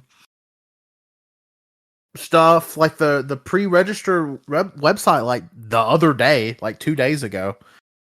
So I assume they're at least going to go through with it this year. Now, what the fuck it looks like, who knows? Yeah, it's going to be like that one My Little Pony convention where it's one ball pit with piss in it. Sure, Yeah. That's my guess. but yeah, I feel like I don't know. You would need.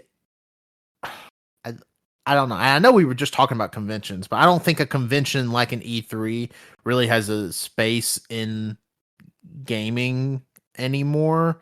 Just with, especially with Microsoft, Sony, and Nintendo all doing their own little like state of plays or Xbox All Access or Nintendo Directs. Like it just doesn't. You don't really need them. You don't need an E3 anymore because you can just do your own press conference at any fucking time. Yeah. So Yeah, kind of a I mean, bummer. but at the same time, I will always kind of miss the magic of E3. Oh yeah, I fucking love E3, man. Like, I guess I'll take what Jeff Keighley does because I do enjoy what Jeff Keighley does, but I just prefer it to not take a whole month to get all the news. Yeah, and like the Game Awards, like I mean, we had a lot of fun watching the Game Awards together. Yeah, the Game Awards are A couple a months ago. blast. But yeah, so I who knows what E3 this. I mean, this is it definitely seems like a make or break year for E3. Either it just wildly overperforms and you do manage to get a Microsoft or a Sony or a Nintendo to come back, or it is going to shit the bed hard and it'll probably be the last E3, which people were saying years ago. So who knows? Maybe E3 is a fucking cockroach that we'll never get rid of. Maybe. I'll take it. I'll be happy with that. No. Kind of hope that's the case. It's a cockroach. Yeah. Yeah. Hey, we're gonna hit you with some more news before we're out of E5000. Pokemon DLC was announced. We got a part 1 and a part 2 of a DLC. They have a ton of new Pokemon, not a ton, but like probably like 3 or 7, 6, somewhere in there. 6, yeah, you're right. 1. Some really cool stuff going on there, but Scarlet and Violet, it's for Scarlet and Violet, so hopefully this DLC can be polished when it's released. Yeah, the Pokemon Direct they just did for Pokemon Day. It was cool. My favorite thing from it was the Pokemon TCG Classic collection that they're releasing. Looks absolutely bananas. But it's going to cost it's probably going to be the highest price retail Pokemon card product ever, if I had to guess.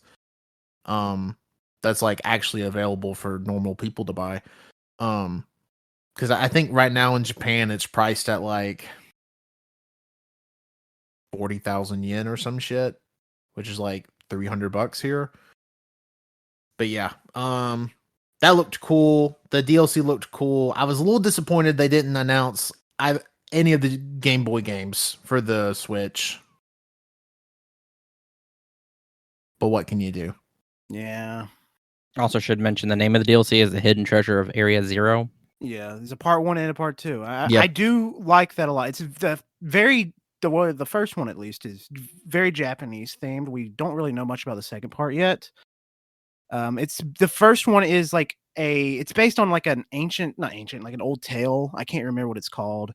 but it's about a boy that's followed by a monkey, a bird. What's the other animal? And Dog. a dog. Yes. And all three of those Pokemon look pretty sick. My favorite being the dog. I think the dog looks pretty sick. Yeah, so their names are Okidogi, Monkey Dory, and Fezandipity. Yeah. Yeah, And they're I probably love going to those. be Power Rangers. I love those names. Yeah, And and they what's all the just, legendary called? I can't remember, but that first part of the DLC is called the Teal Mask. I assume after that Pokemon's mask. Ew, God, I'm trying to look for it right now. It's like a ogre kind of name. Yeah, it looks really cool though. I'm hoping it's a tiny one, like kind of like a Jirachi or a Celebi, because it kind of looks tiny. Well, I can't find it. But then also too, we get the new Paradox Pokemon, Walking Wake and Iron Leaves. It's future version. Iron Leaves is future version of Virizion, and then Walking Wake is past version of Sisuian. Of what? Of Suicune. Suicune? Suicune. Yeah. I don't know what I was thinking. I don't know Suicune, what I'm the so fuck sorry. that was, but yeah, Suicune is my favorite. Yeah, Dinosaur Probably- Suicune looks sick. I think it's my favorite of all of them. That even the ones we already have. Yeah. It looks so fucking cool. And then new this part 2, the only Pokemon we know about it is like a turtle. It's a turtle. It's a Terrapagos. Yeah. Which has like all the type symbols on its shell. Which Yeah. reminds me of Arceus, where you could give it a plate and it would be that typing. It also looks like, I saw a tweet talking about how it looks like one of those Elgato boards. That you Yeah, can it does look press. like an Elgato. It Stream does. Deck. Stream Deck. Yeah. Yeah. Yeah, it's the Pokemon stuff. It was some cool stuff. It was very fun. Hold on. I'm trying to find the name of the other legendary. It's bothering me now. Pop it out. I Pop that refuse Pokemon. to look on Google. I'm going to find it first. But I do remember it being like Found it. It's Ogerpon. I was gonna say Ogrepon. Ogremon, Okay. but I'm like, that sounds too much. That like was close. That was Digimon. close. It looks fun too. I love the mask. So, and I guess they're both Japanese themed. Well, the second part, the only thing we know about it is it's you're doing a school exchange. And the first part takes Ah. place in a region called Kitakami. So it's like a new region. Yeah. Do we have a region based on Japan already? I would say the whole game. Kanto. the Okay. whole the series. I'm just kidding. Well, so could this be like the islands of Tsushima or fucking what's another Japanese island? I'm blanking. I mean, it's not Japanese, but the Japan claims it's Okinawa. There, yeah. I mean, it could be one of those. Because it's not going to be the mainland, like you said. Johto is the big mainland, I think. I'm not crazy, am I? No, you're fucking crazy. Oh Yeah, no, you're crazy. Also, Sorry, it, I'm. it looks like Ogrepon's going to be fucking huge if you look at the key artwork Yeah. for the stuff. But yeah, cool new Yeah, Pokemon stuff. Yeah, cool Pokemon stuff. Pokemon Sleep coming soon. And both of those DLCs are coming out this year, so that obviously probably means no Pokemon actual standalone title this year. Well, also too, didn't they say there's more DLC coming out in 2024? I don't know. I swear I saw that somewhere. I don't know about that. All right, well, don't sound so fucking sure since you don't know. I do not know. God damn it. I'm not talking about you. But I'm it talking could about be Tanner. the same thing they did in 2021 to 2022. Maybe since we're not getting a standalone Pokemon game this year, maybe that means next year we get two. We get one in the early part of the year, like a Legends game, Please. and then we get like not Legends game. I mean, obviously we want to get Gen 10 next year. Gen 10. No, I want them to do Pokemon Legends Pikachu. No, we want Pokemon Legends Lugia. I want Pokemon Legends Groudon. I honestly think they should do Or Pokemon Legends Lugia. I mean, or I would love I guess. a Pokemon Legends Deoxys. Okay, yeah, I Okay, do that'd like actually that. be kind of cool. Yeah, I Pokemon in like space. because that fucker comes from space. Yeah, Nobody knows where that's from. Yeah, honestly, it'd probably be Pokemon Legends Jirachi or Pokemon Legends Celebi. Yeah, Well, I want they- Let's Go Johto. No, because when you think about it too, like Arceus is what the god Pokemon, so they're starting Yeah. from the first, and okay, Yeah. that makes sense. Yeah, so. Yeah, But also, it seems like when they're doing that, they're kind of because I mean, what they came out 2 months after Shining Pearl and Brilliant Diamond, yeah, so it definitely seems like whatever the Legends game would be next year, we'd probably get a spin-off or a slight remaster remake of the same region. So I could definitely see. The next remake we're getting is Black and White, man. Maybe. the next that? remake we're getting is X and Y. No, they gotta hit Black and White first. Yeah, they just skipped Gen 5. And Gen 5's got a great story. I kind of really want them to remake it, but do it well this time, because I really enjoyed it, and I didn't really spend as much time with it as I really should have. It's a Yeah, that's hoot. your Pokemon Minute. Pokemon Minute. Lastly, I guess PlayStation had a direct. The State of Play. State of Play, that's right. Didn't really show that much. It was mostly VR stuff, and they showed fucking Suicide Squad gameplay finally, and it looks all And- right. Yeah, I don't have anything like crazy to say about it. It looks. I didn't I'm watch too much of disappointed it. about the live service aspect of it. I don't like the battle pass system. I think a game like this does not need a battle pass system. Especially since it's story. Yeah, it's, That makes sense. I'm still gonna play it probably. Yeah, co-op it. What character are you gonna play? I don't probably Harley Quinn because she looks super agile, and Yeah. I like to play characters that move super fast. But then again, fucking Boomerang looks really fun, and so does is it Deadshot? Yeah, Deadshot. Yeah, Deadshot looks really fun too. Big Shark, he's fine. He looks too slow for my playstyle. Yeah. But Y- overall, looks okay. Yeah, the only other thing I actually cared about from that was that Goodbye Volcano High finally got a release date. Literally being announced once at like the first PlayStation 5 thing and just never being shown again. Comes out June 15th of this year. I'm very excited for that. Yeah, it's finally coming and after so fucking long. It was announced when the PS5 was announced. That's what I said.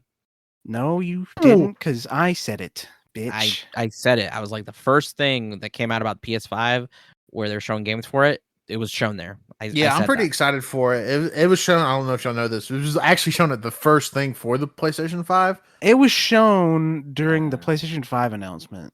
Okay. You guys are all fucking hacks, but okay. Oh my I guess that's it gosh. for news. Yeah, that's it. Really, that's all we got. That's all. Yeah. I have Yeah, no other news. well, Anybody have there's any other one thing. news? There's Oh. one thing. Secret news. Yeah, secret. It's my nuts. It's not really secret the way you. I think I heard flaunt them. Tater scream. Yeah, you did. Cut off. A distorted, just Fuck. I don't know. Anybody got anything else for podcast? Do it stink? I don't know. I don't know. I just I thought don't- we left. You. Oh, I thought I guess we should say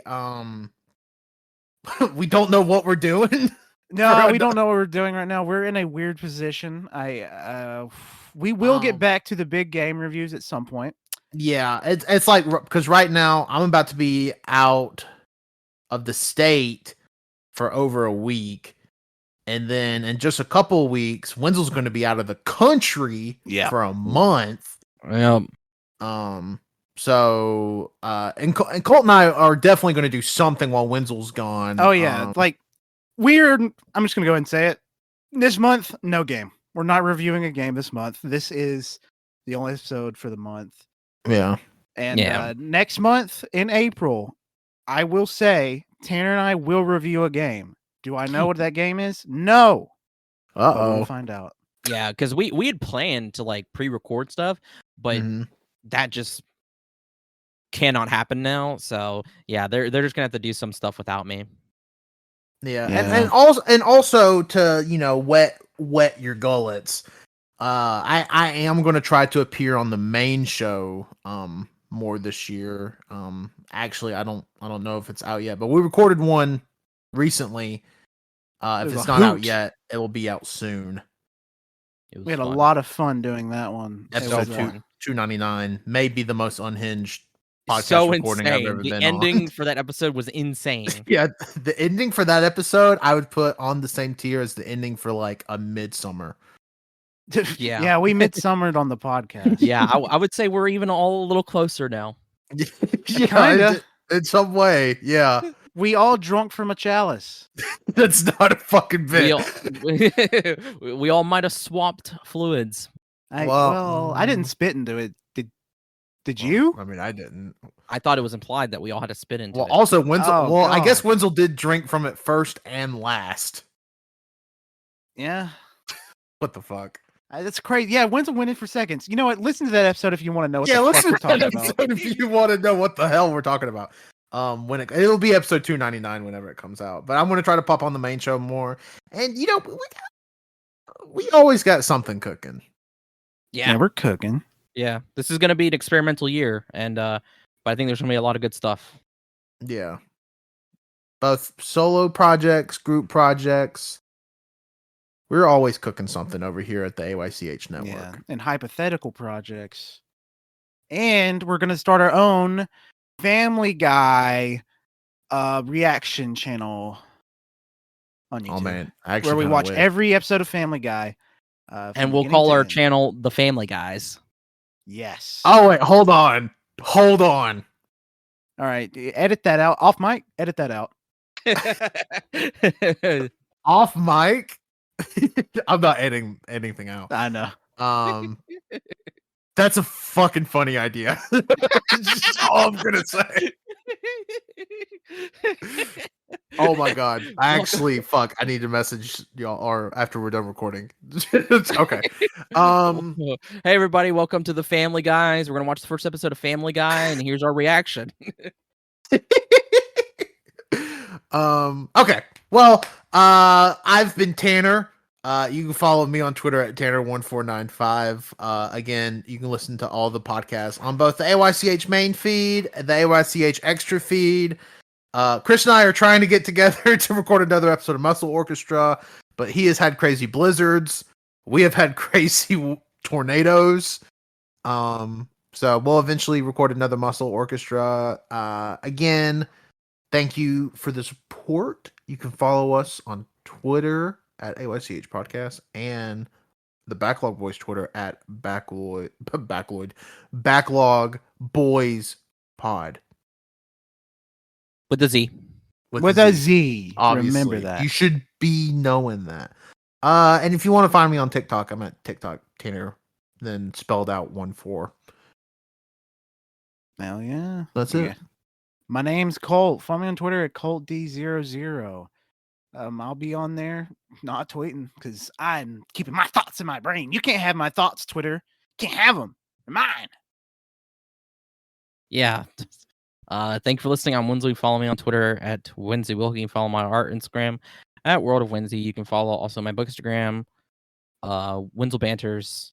It's more of a blog now, but I still call it Bookstagram because that's how it started. Anyway, where I talk about books and starting to talk about movies and music and stuff like that. You can also go to my Linktree where I have links for everything, including my letterbox, my Goodreads, and my store, worldofwenzel.bigcartel.com, where I sell prints and stickers. Go check that out. Thank you, and go listen to our past episodes. And go listen to AYCH. That's Ooh. it. Thank you That's for a listening. podcast. Give your dog a kiss straight on the lips. All right, give everybody a big smooch. Mwah! Mwah! I'm kissing the mic, but I won't pick it up.